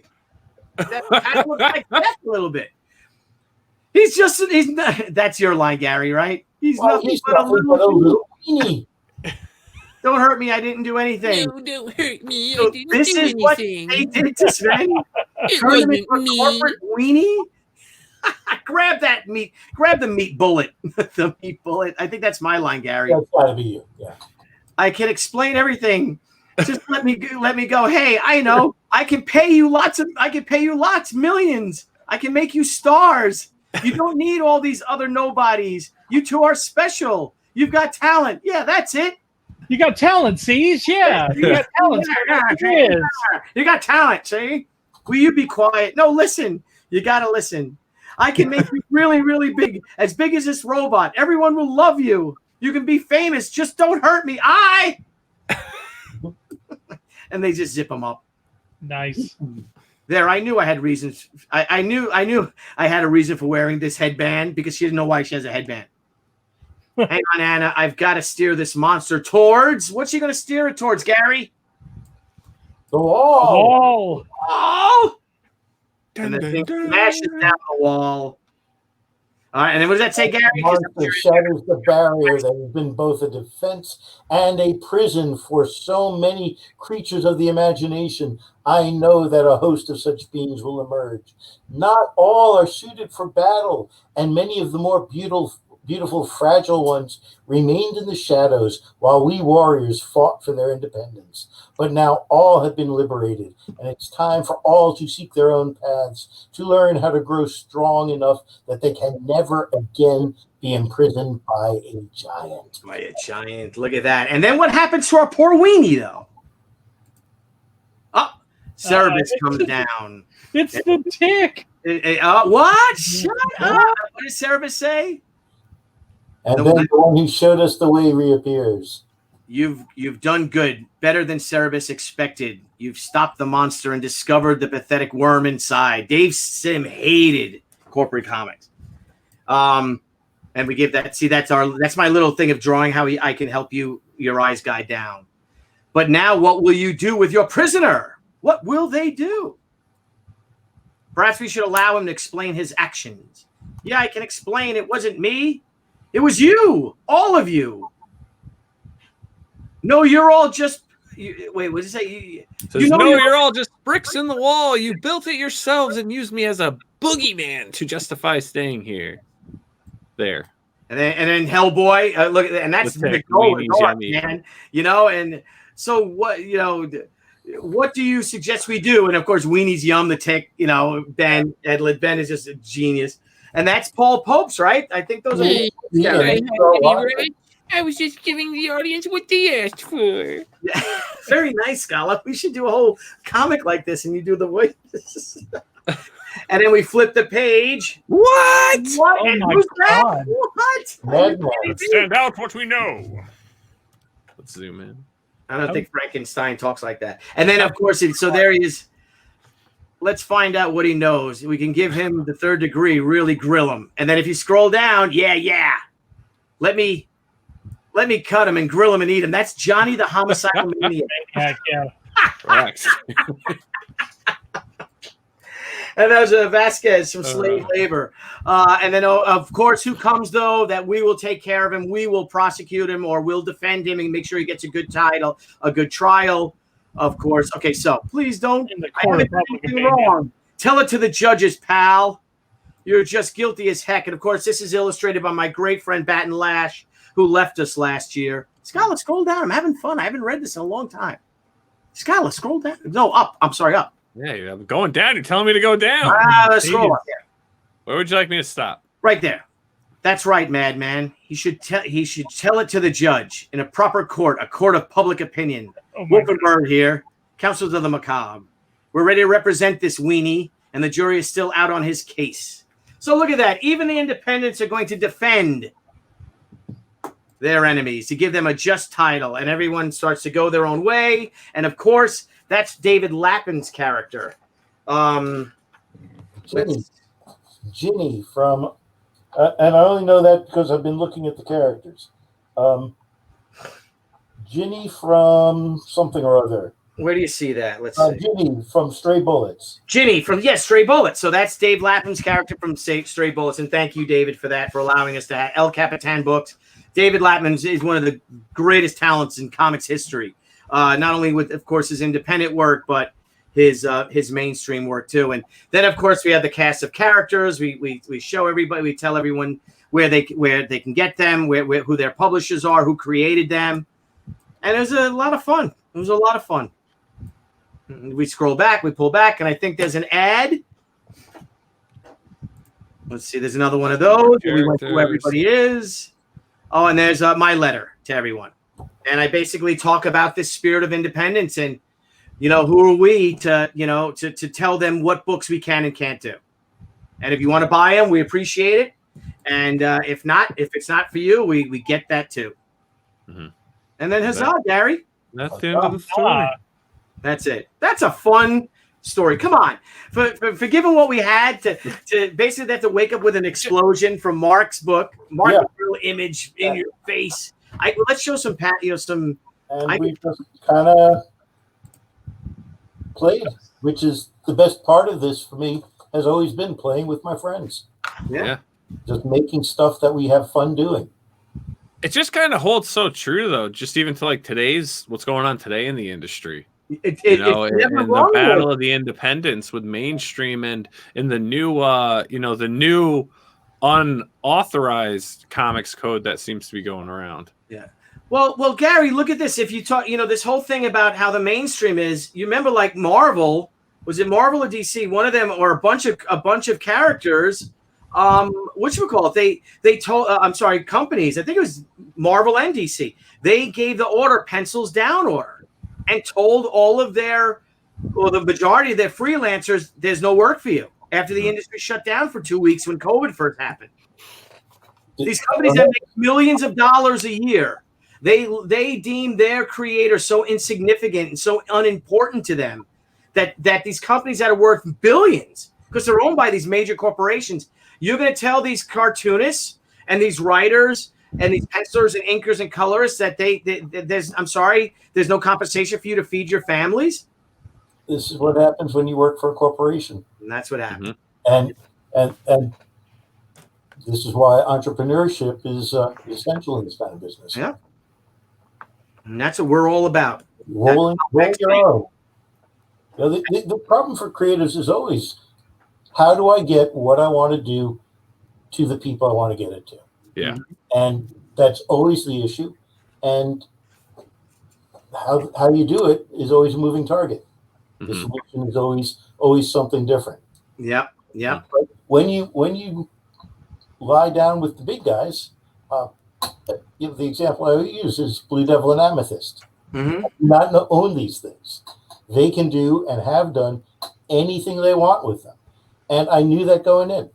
So you make the bargain. Have you ever danced with the devil in the pale moonlight? Mm-hmm. So I have. Oh, Yeah. Batman, yes.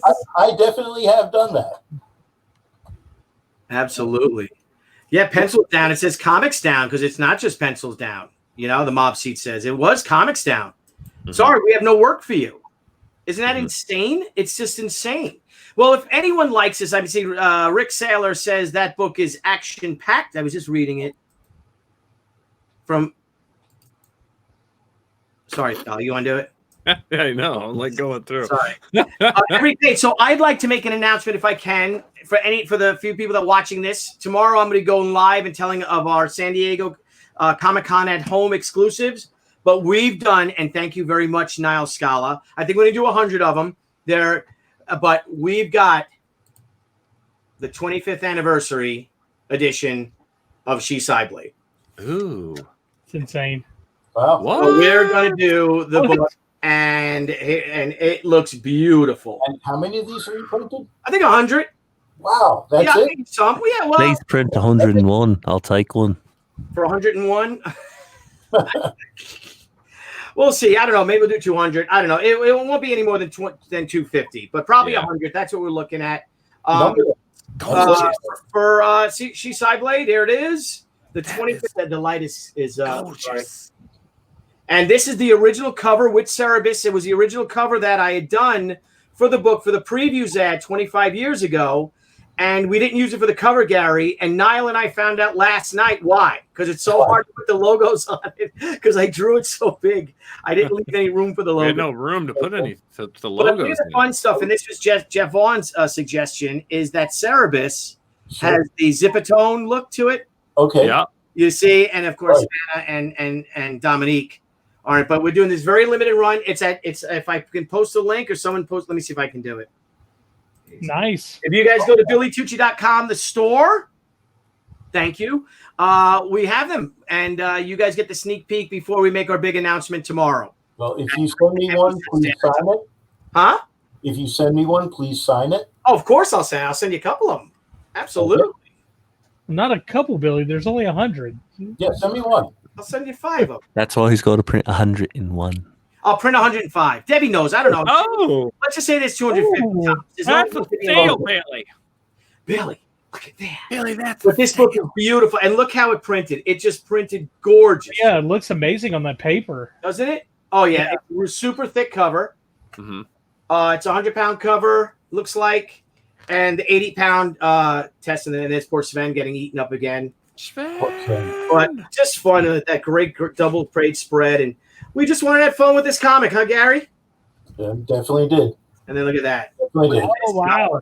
What is this, Blevins? What? SHI Haikyou is coming? What? That'd be awesome. What? What? SHI Haikyou is coming. So if anybody wants this, I'm signing them all. It's a limited edition. It's at yes, every book will be signed unless you do not want it to be signed, Candace. We put Candace's little thing up here. Hello, Candace. But they're all signed. I believe they're $25 each. You can go to the store right now, the Crusade store, on my website. Nice. And- Already got. Just sad don't have enough for the cover itself. Oh. Just $1 for every year of the anniversary. So wait. Billy, Yeah. Billy. Yeah. If I'm getting this straight, you'll be at your booth tomorrow. I will be at my Where booth. everyone's going to be hanging out with you. Yeah, it's And gonna they look can come exactly like tomorrow at booth 1801 at Comic-Con at Home. and hang out join with me Billy Tucci 1801. at 3 p.m. That's awesome. Yeah. I already for already more. got it.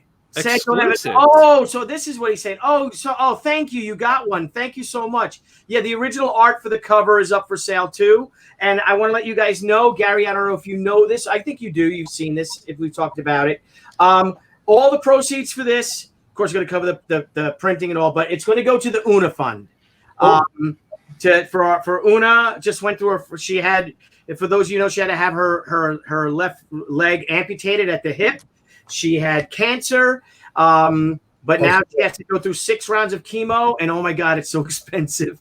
But she's a family member. She's my wife's favorite child, and she's so healthy. She's doing fantastic. She's so happy, and she feels relieved now. She doesn't have that pain from the osteosarcoma. But so what we're going to be doing is I'll address that, Mateo.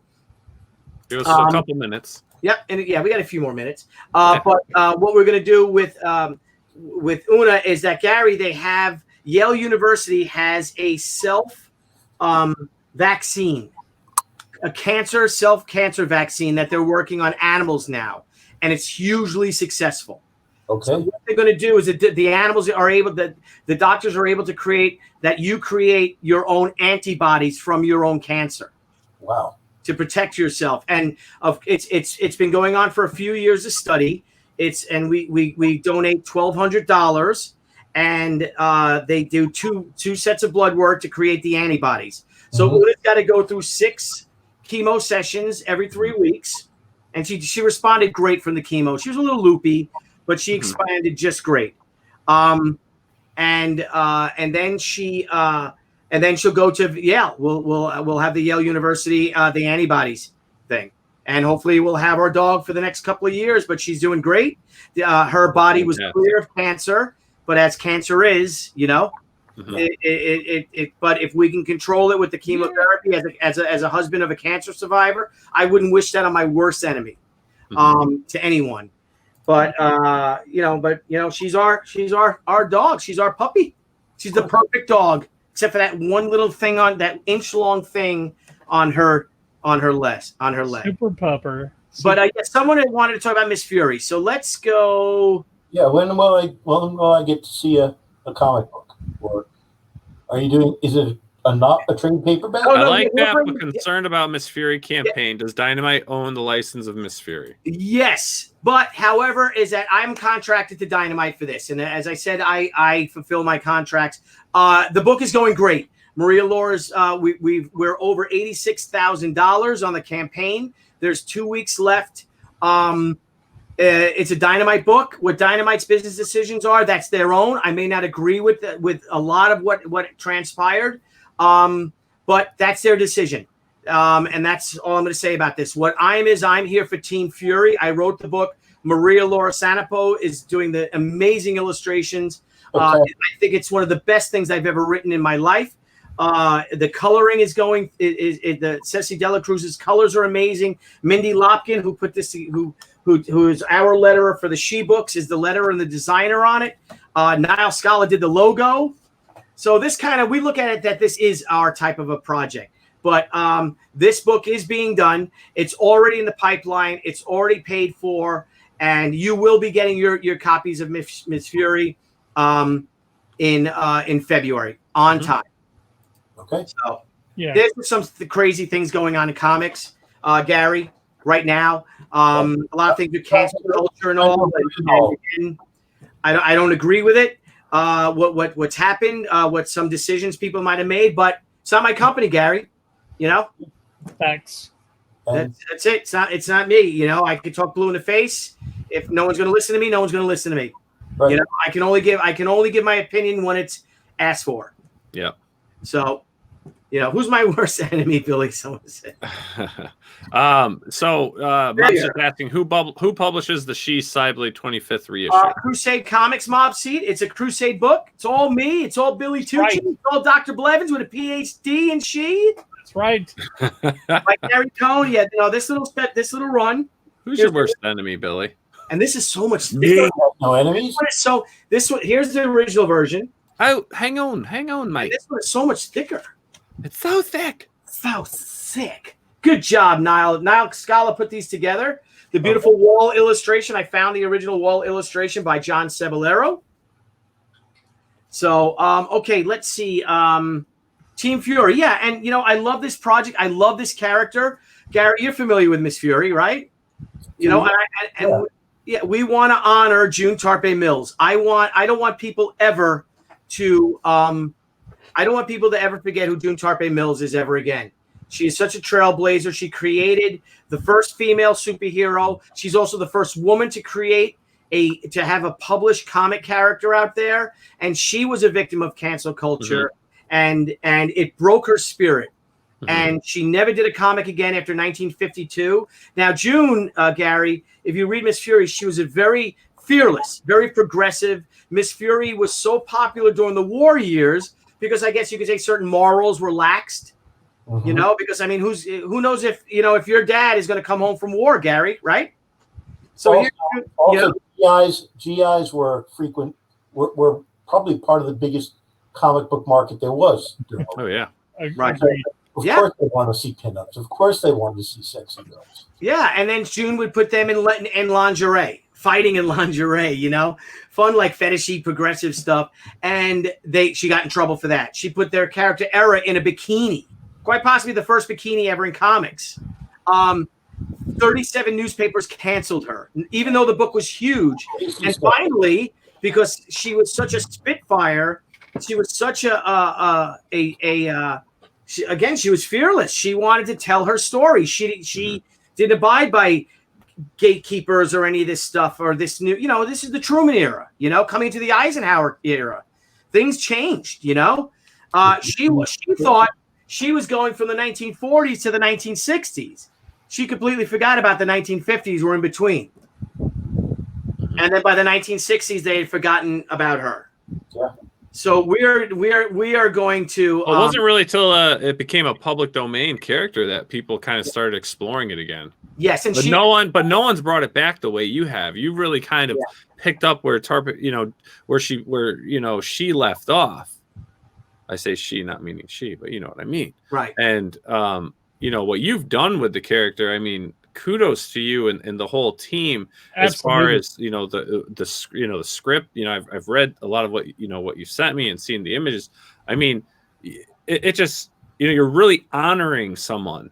And it is funny because in an era right now where we're in huge cancel culture, right, and everything that's going on, I mean, you have truly honored and really brought this woman's spirit back. Like it's almost like, I don't know, you get like possessed by her or something. Yeah. I don't know, because I read all that stuff, all the original stuff. No, I'm obsessed with her. I love this woman. I got to be honest with you, not in a weird, creepy way. I just wish I was friends with her. Yeah, and you can tell it was a passion project for sure. Yeah, and a lot of the dialogue is actually spoken by the characters are her original dialogue. Mm-hmm. We're lifting them from scenes, you know what I mean? And so the characters are talking through June's voice, June Tarpe Mills' voice. So yes, Miss Fury is in the public domain. Dynamite has the trademark to it. They had to spend a lot of money. I think they had to actually deal with Marvel because Marvel trademarked Fury. Mm-hmm. Like technically I have the comic book trademark and copyright for she, the word she. But she is a word in one of the biggest, in probably the most populated language in the world, Chinese. Mm-hmm. So there's a company right now in Europe that's doing a comic called She. Mm-hmm. Could I go after them? I'm sure I can. Do I have $10,000 to get to them? No. So so what? It's a word.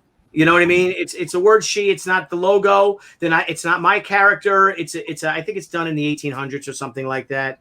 Yeah. And it looks like a fun book. So, but Miss Fury did slip into the public domain, but again, Dynamite has this. But I'm going to tell you guys right now, come hell or high water, whether the Dynamite continues with this character in 2020 after this book comes out, or I do it, or someone else, or I'm not saying that. Maybe I am saying it, maybe I'm not. You will be seeing Miss Fury in 2021, and I will be associated with it.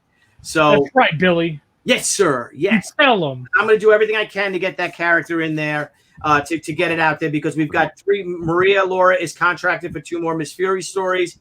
So am I, and I want to tell these stories. Mm-hmm. So they didn't copyright; they trademarked, right? Yeah. They trademarked the logo Miss Fury, but when it comes to the law, like okay, Thor. I guess technically anyone could do a comic book called Thor. However, we sort of did at one point. Well, we called it Thunder God. Yeah. Yeah. Because we couldn't call it Thor. Because at the time I'm like, fuck this, let's call it Thor. They can't do it's a name. And Gary's like, Billy, I don't think we want to do that. Can I ask a writing question? Like, I know that it's like we've done all this other stuff. I have a question about the novels and stuff that Gary did. So I'm just curious. I'm just curious. Being a writer and doing novels and stuff, like when you got commissioned to do Nancy Drew and the Hardy Boys, was it something where they had Dixon wrote those and Carolyn Keene? Yeah, Gary Cohn never wrote those. somehow there was an NDA, but somehow that got people ferreted out who wrote all of those, and so it became public knowledge. So it was work for hire. A friend of mine knew somebody who was editing those. I sent in a proposal. They were doing one a month, Archway from Simon & Schuster, and the house names were always Franklin W. Dixon and Carolyn Keene. They were originally generated by a guy named Edward Straitmeyer, who created all those 20 series. The Bobbsey twins, Tom Swift, and he created and he created an author name for every one of them. But for 15 years or so, 20 years, he wrote every single one of those. When he died, they hired a woman to write Nancy Drew as Carolyn Keene, and she continued as Carolyn Keene until she died. And then various freelancers got farmed out to do it. It was a very rigid formula, 160 pages, 16 chapters, 10 pages per chapter. The first chapter starts with a recap of the previous episode, ends with a cliffhanger. First page of chapter 2 solves the cliffhanger, moves it on to another cliffhanger, and then you wrap it all up at the end. So did they give you the mystery? No. I had to propose a plot. And I sent them a one-page. First, I'd send them a one-page plot. If they approved that, then it went to a 10-page plot. Then it went to a chapter-by-chapter plot. And at each stage, it was approved. Mm-hmm. And then from that, when it was finally given approval, then I had to write 16 chapters in like 40 days. And so my rhythm was chapter a day. Write the chapter, first draft, get to the cliffhanger, however long it took. Just stop. And then the next day, start by rewriting the chapter. And that would give me enough momentum to write the first draft of the next chapter. And so I brought them in at about 20, 22 days apiece. And then they send it back to me with a whole lot of editorial corrections. And then I have to run it through the typewriter again or the computer again. And for this, they paid me the princely sum of $3,500 for the first one, and by the last one, I was all the way up to $5,200, which amounted to about 15 cents a word. I had always wondered when those books came out, like, is it just constantly people coming out with new mysteries to do all this stuff? Because you would think that a person would get burned out on mysteries. It wasn't one person. I'm sorry. It wasn't one person. There were probably half a dozen or more of us writing each one of those series. Crazy. Mm-hmm. That's awesome, though. That's awesome to know. 3 Hardy Boys and 2 Nancy Drew. Solid. Nice. A question real quick. Mobsy, forgive me. Your super chat. Thank you for the super chat. Who publishes the Cyblade 25th anniversary reissue? I know I mentioned that, but that's me. Through Crusade Comics. The Cyblade Mark Silvestri has all the rights to that. So that's an Image comic. I think that they did reprint it and it became like a special edition for Witchblade, like a Witchblade number 0 or something like that. But so apologize for that. We got a question for Gary here. Oh, you got that there. Yes, question for Gary. We bought Amethyst number 1 when it came out. Thank you for the inspiration. But what do you think of Amy Reeder's current run? Oh, I definitely want to see it. I was just in a Zoom conference with Amy and a bunch of her readers. It's the only thing that DC has ever done with Amethyst that I really, really like. It's nice. Gorgeous. It's beautiful. And she's got the spirit. The only thing before that I liked was the nine minutes of animation that Brianne Drew Hart did about 10 years ago. And that's also wonderful and a totally different take on Amethyst. But they've both understood what the character was really about. So I'm very happy to tout and promote what Amy's done. She's got the character. Of course, she's doing her own take. She's doing a modern take. This is 40 years since we created the character. But there's a spirit to Amethyst in the gem world that nobody has understood. Blind her? Are you kidding me? Make her a Lord of Chaos or whatever they did? No. She lives in a place called Gem World. Right. And even I'll say this. I know that the character appeared in Young Justice. I didn't read it, but I know that she appeared in Young Justice. I was going to ask you about that and also about Blue Devil. What I heard about it was that the plot was that Gemworld was invading Earth. And my writer sensibility instantly said that's totally ass backwards. Earth has nothing Gemworld wants. But Gemworld has a whole lot that Earth wants. So we would be the shitheads. We would be the ones invading them for the magic and the gems and all of that stuff. So it seemed to me, whatever the reasons were for making that choice, I don't know. I know that it's done by a writer who's far more successful and far more highly thought of than I am.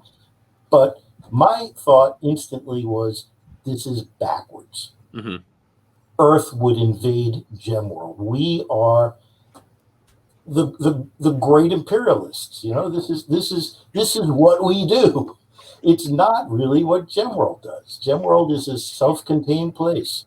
So initially, as far as Dan and I were concerned, Gemworld was no part of the DC universe. It had nothing to do with it. It was a separate reality. But DC being DC, of course, it became part of the DC universe. Is it now? So now it's a part of the DC universe? Oh, yeah, apparently very much so. Although what Amy's doing has nothing to do with the DC universe. But what Bendis did with Young Justice was, yes, I think he made Amethyst part of Young Justice. So, like I said, I don't read comics, so I really don't know. I read what friends of mine do when they show them to me, or when it becomes, when I become aware that a friend of mine is doing something, I want to read it. But other than that, I don't want to read comics. What do I want to do that for? All right. What about Blue Devil and Justice League Unlimited? Did you get a chance to see that at all? Yeah, no, it's terrible. But it's terrible. But Bill Willingham understood the character in Shadow Pact and did very nice stuff with it. But again, there's character. You know, again, I guess I'm referencing the same writer, and I don't think I've ever read a word of his stuff. Although I know, again, he's a big time guy. But actually, this might be somebody else who wrote Neburos at one point. And this is something I know because Dan Mishkin told me, that Neburos was depicted as a demon that somebody makes a bargain with. I said, no, Neburos is a massively stupid being. We described Neburos once as stupid in the way that only the truly powerful can get away with. He doesn't get anything. You don't bargain with Neburos. You try to keep from being eaten by him. And that's it. That's Neburos' whole motivation, to dominate and eat. And he's not. Sounds like my mother-in-law. Sounds like me at Thanksgiving. Hey. Oh yeah, bro. Dominate.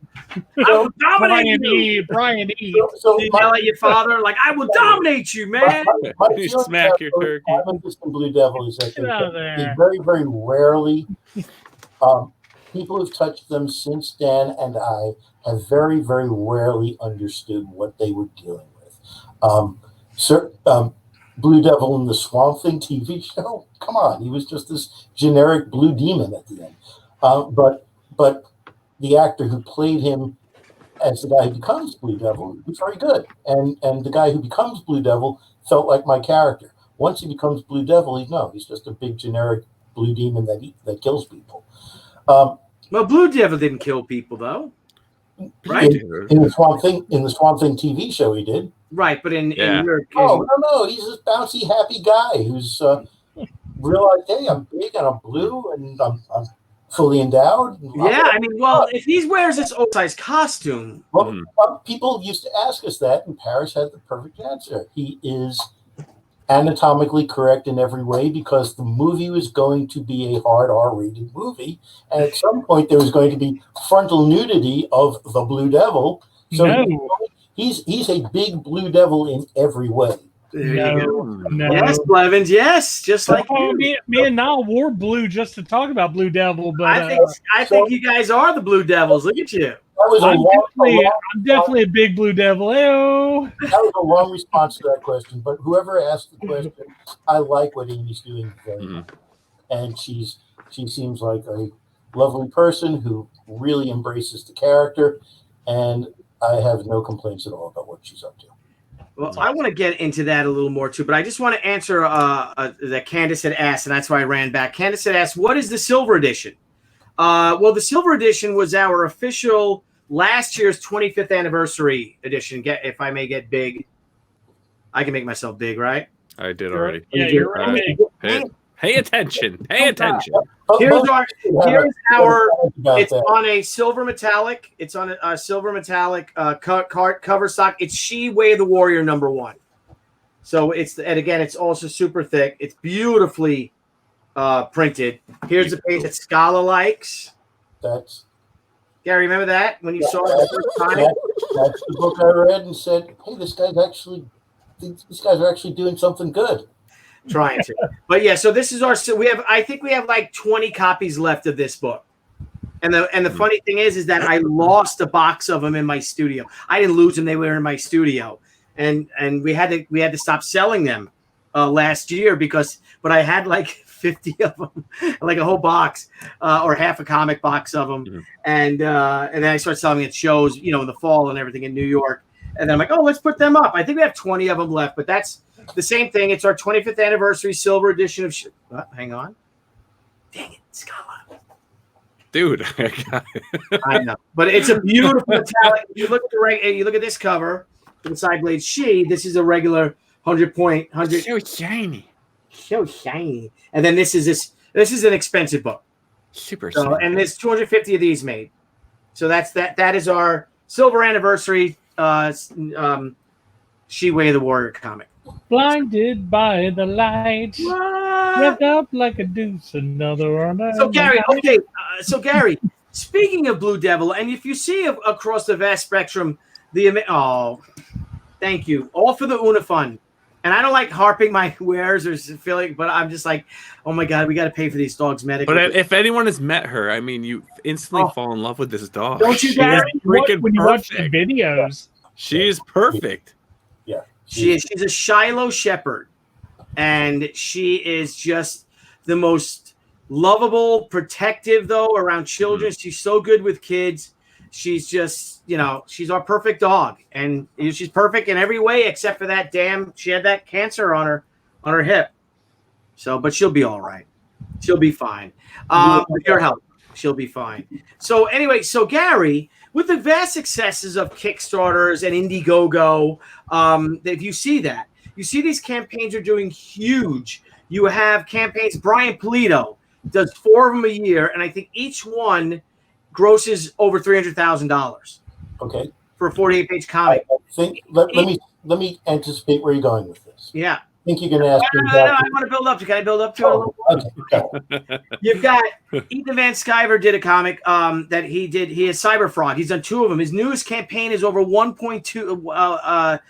$1 million for this newest campaign.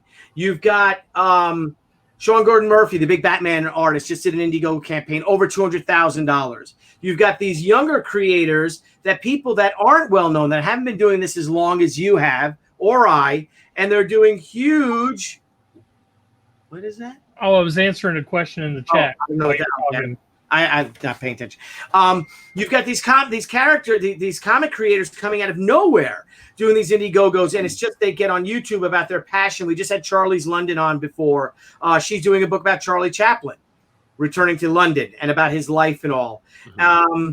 Our friend Stephen Peros did Stoker and Wells. It did over $40,000, I think, collectively. He's now bringing Stoker and Wells to Indiegogo next month. So what I'm getting to is, when are you going to do a comic? When are you going to do one? And when are we going to see the character that you've been wanting to do? That we've been talking about. For years, Paris had been sending me images of variations on Blue Devil, and they got further and further away from what Blue Devil looked like. And finally, I said to him, two things, Paris. First, this is not something that DC wants to see from us. They're not very interested at all. Second, this isn't Blue Devil. This is some New Devil. And we both, New Devil. So for years, we've been working on issue number 1 of New Devil. At some point, issue number 1 of New Devil will be finished. What I'd like to do is a 4-issue arc that collects into a graphic novel, and be done with it at that point, because it's taking so long to do just one of them. I don't want to commit to anything based on something that is making such slow progress. I want to be able to have something that's a fait accompli and say, I have this. This exists, and now we can try to find a way to market it, because I don't want to be in the position of promising something I can't deliver. As simple as that. I don't want to ever be in a position of promising something I can't deliver, and honestly, I don't know that I can deliver it. So until I have something that can be delivered, I don't want to put myself in that position. When I do, we've had this conversation. When I do have something that I feel we are so close that we can have all 4 of these done within a reasonable period of time for sure, but we'll talk. But I can't do that yet. I want my New Devil. I do too. Well, I want Gary's Blue Devil. Yeah, there you go. Yeah, I want Gary's Blue Devil. Gary's New Devil, yeah. So Gary, New Devil is in my past. New Devil is something that I hope will happen before I die. Is the future. So Gary, you're looking at theoretically, we're looking at 4 issues, 4 22-page issues. Probably. Could you tell us under 30 issues each, under 30 pages each? Could you do a story that's just 48 pages and release it as part 1 as a 48-page collected that maybe has a cliffhanger ending or something like that to lead into the next one? You know, I think I showed you Nemesis, the 1-issue thing that Ray Felix and I did. Uh-huh. That was a long time ago that we first came up with that, and it took years to make a single issue. And Ray's very fast. There's a second issue to be done, so maybe that's more a first thing to try than New Devil.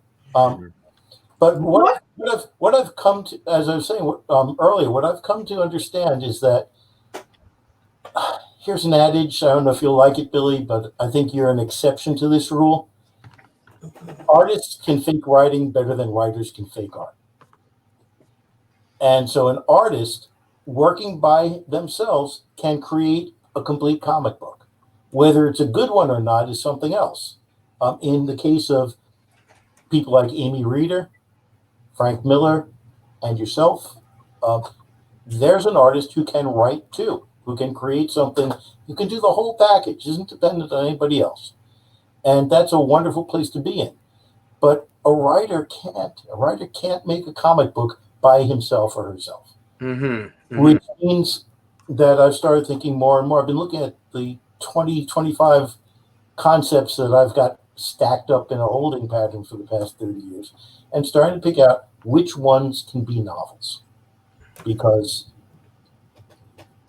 they'd be lovely comic books, but I don't have an artist. It's what I was saying before about an artist has to be paid, because an artist is investing so much time and effort. Right. Now, speaking of paying, though, Gary, if I may, do you remember the project I sent you the blurb for Million Max? Yes. Great concept. I've had 3 or 4 artists say, "Yeah, I want to do this. Look, I can't. I got this, and this is going to pay, and the thing that pays is going to be the first priority every time." Yes. Well, now I think of a way that, and I'm just throwing this out there, we have a lot of people that watch the show that want to crowdfund their own books. We've had 176 shows, Nile, 175? No, we're over 180, yeah. Oh, over 180 shows, Gary Cohn. Yeah, we're almost at 200 shows. Over 200 shows. So I'll never get it back, Gary. I'll never get that time back. Never get that time back. But you've enjoyed the time. 400 hours.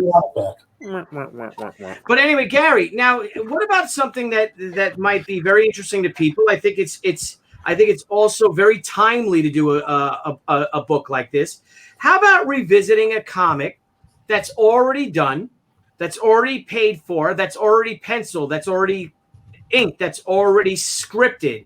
You have all the CD files. It sounds like I have one. I have them here, and I could send them to you for nothing. What about doing a book that could, with the sales of this book, since it's already done, working with someone who has crowdfunding experience in Barry Orkin? And what about perhaps seeing the re-release of Demon Gun? Well, you know, I've been printing copies of Demon Gun, and they've got the the Grand Design logo on them because our friend, I know, it's a wonderful book. Look how beautiful this book is. And as I say, I've been printing small runs consistently, and when I do set up at conventions, I always have a stack of Demon Gun in front of me. And right. So maybe I've sold 100 over the past 3 or 4 years. All right. Well, what if you want to try to sell another 300-400 of them via crowdfunding? Yeah, sure. The book You exists. got the things, and I think people would love it. I mean, if you want to tell, if you don't mind telling for the people out there who Demon Gun is. Not only does the book exist, but it exists. It's on Amazon, and it's available. I think print for hire and print by on demand. You print on demand. I think it's all set up for that. Demon Gun does exist. What I would love to do is the sequel, and Barry and I have talked about that. But what's a great way to pay for a sequel? I've also talked. Crowdfund the original. we can talk about this. I would be very happy to talk about that. Look at this, and then there's some great stuff in here. It's one of Barry's concept sketches. It's one of the things that I've done that I'm most proud of. So, You've got. Wait a minute. Where's the pictures of you as a kid? it's a picture of me as a kid. And your little cowboy outfit. My little cowboy. When you were like 5 years old or 4 years old. But look at this work, guys. I know. Because Gary, you could do this book, crowdfund this book, do an Indiegogo, do a Kickstarter, crowdfund this comic book. Then you can end up doing the colored edition of it if you want. You can have it colorized, and that's another version. Mm-hmm. Then that money though can help pay you. Take that money. You know, Barry gets his cut. You get your cut after it's all said and done. And if you'd like, you could give that money to Paris. Say, Paris, here's a couple of $1,000. Would this help you get drawing? And then what I would do is then I would work out a 40-page story of New Devil from the creator of Blue Devil, and have that book as a 48-page mini graphic novella with 40 pages of story. All the last 8 pages will have extras. You do a little thing for your backers if you want. The backers in it. And by George Gary, we're not getting any younger. This is true. Facts are facts. Facts are facts. Steve Levins gets it. We can have this conversation when I'm in town. All right. I would like to do that. There's a New Devil page. Ooh, look at oh no! Oh shoot! Nice. What's that sound? That's my telephone. Somebody's calling me. I do not know who, but hello, Moto. Yeah, somebody from. Hang on a second. You can't just. She's like, be right back. Just want to share my Blue Devil sketch. Oh, wait a minute. Gary, we got something here. Gary, I thought you were doodling over there. My Blue Devil sketch. What? How cool. It's horrible. There you go. Well, let's talk, Gary. When do you think you're coming back up here? Sometime in the fall.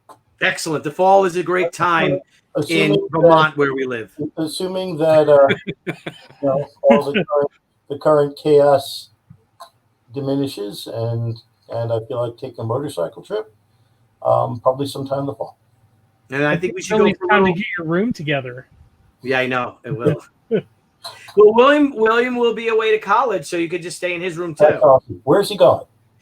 William is going to the Modern Welding School. Awesome. It is one of the best welding schools in the country. They have dorms. It's a college, so we'll have that college atmosphere. It's up in Schenectady, New York. Okay. And interestingly enough, June Tarpey Mills is nephew. What? Teach him the virtues of long underwear. Oh yeah.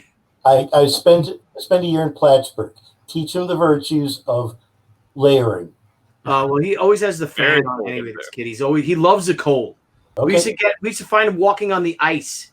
Okay. Like he would just go out in the pool and like, get out of here, are you crazy? He's fascinated with ice. He loves the cold. So I don't know. But so he's doing that. He loves it. It's his passion. That and heavy metal. He loves metal.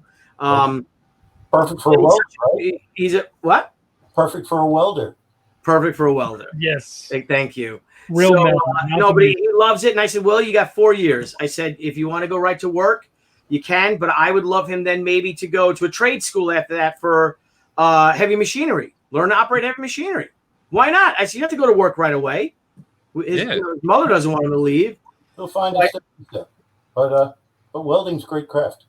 Yeah. So welder who does amazing large metal sculptures. Yeah, well, that's what I said. He loves art too. I'm like, so you could be an artist and weld your creations, and so we'll see. And there's something I wanted to say, so I can't remember what I wanted to say. Oh well. It was super important though. It was super important. I can't keep up with these chats going by. So anyway, no, but so we're real proud of him. He's matured so much.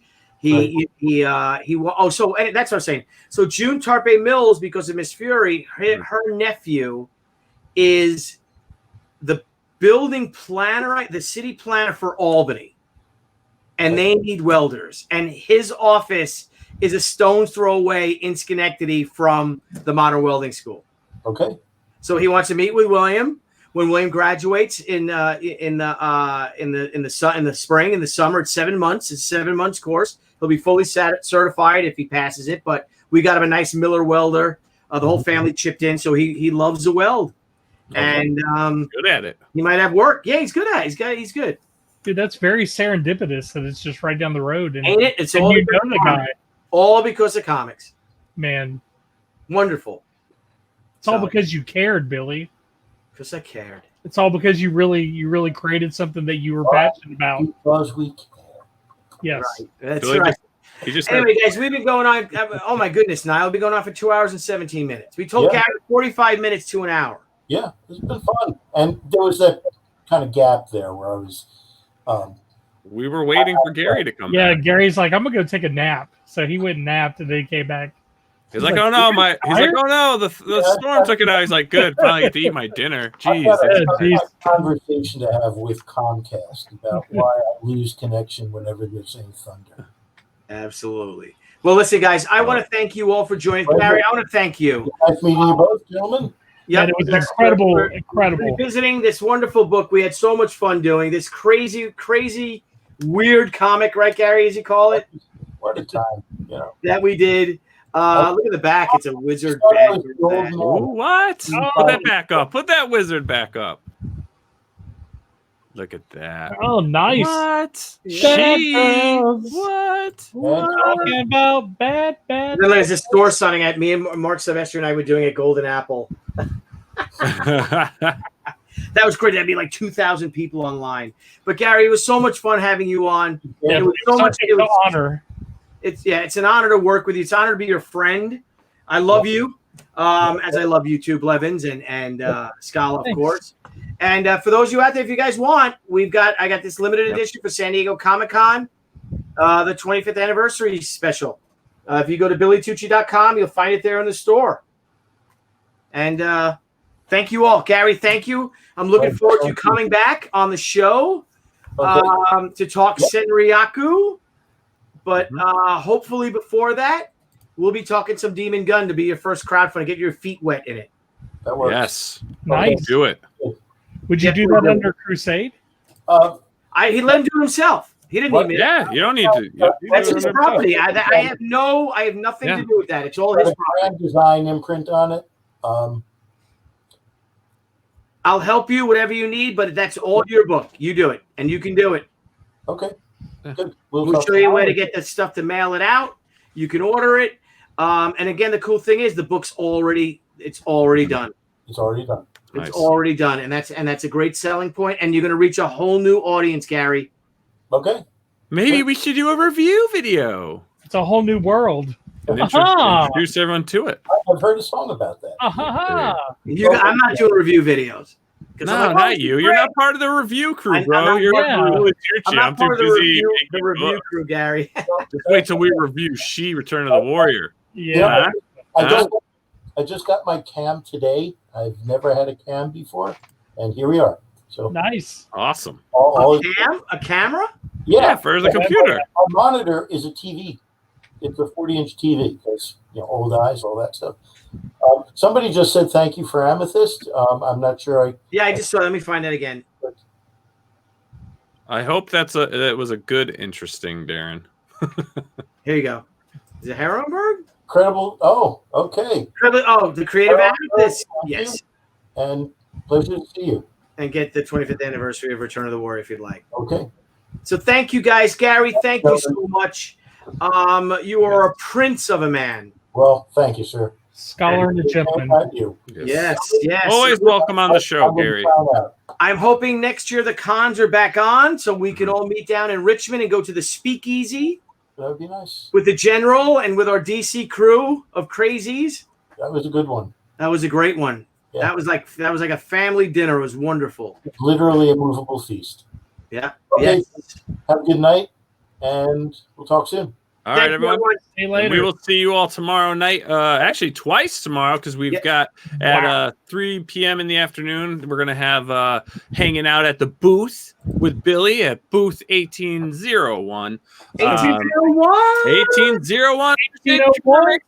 San Diego Comic-Con at Home exclusive lunch. Hanging out with Billy. Come by, see all the great things, man. If you were there at the convention, it'll be the same experience. How many flapper girls are at the Speakeasy? That's what I want to know. The Speakeasy was great. It was me. It was my brother's. Let's see who went. Gary. Then Deron Jackson, my brother DJ. Steve. Who else came with us? The General, my friend General Funkhauser. Bunch of us. We just had the best time. It was so much fun. Awesome. And you got to get a password from someone.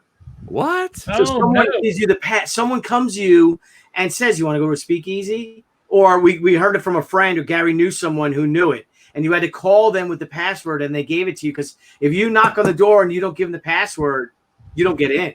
You get what was the cement? What was the password? Oh. It's up here now. Oh, where are you going? He's like, you can't crawl through it, Billy. It's called Green Arrow. What? Green Arrow. Anyway, so and then Sarsaparilla. So it was a lot of fun. Great food, awesome. Great drink, and love Gary. What a great guy, huh? What a great guy. Maybe we gotta get him back on. Gotta get him back on. All right, everyone. So we will see you tomorrow at 3 p.m. with Billy Tucci on his booth, and then at 9 p.m. we're hosting Ladies Night. Some of the lovely ladies of past San Diego Comic-Cons joining us to tell some great stories, memories, and to have a great time. So we will see everyone tomorrow. Dr. Blevins is going to be around tomorrow afternoon? Oh, absolutely, man. There's going to be some lookers. There are going to be some lookers on that show, you know? All right, you got Blevins. No, that's at 3 p.m. That's not it. That's just me and you at 3 p.m. Oh, yeah, absolutely. The 9 o'clock Blevins is the booth babe at 3 p.m. The booth babes. And on that note, everyone, have yourself a wonderful evening. Good night. Hey everyone, thank you for joining us on POPXP. If you haven't already, make sure to click that subscribe button and also click the bell for notifications when we go live and we upload some awesome new content. Also, don't forget to head on over to Twitter and follow us at the POPXP. and over on Instagram at the POPXP. Thanks again, everyone, and we'll see you soon.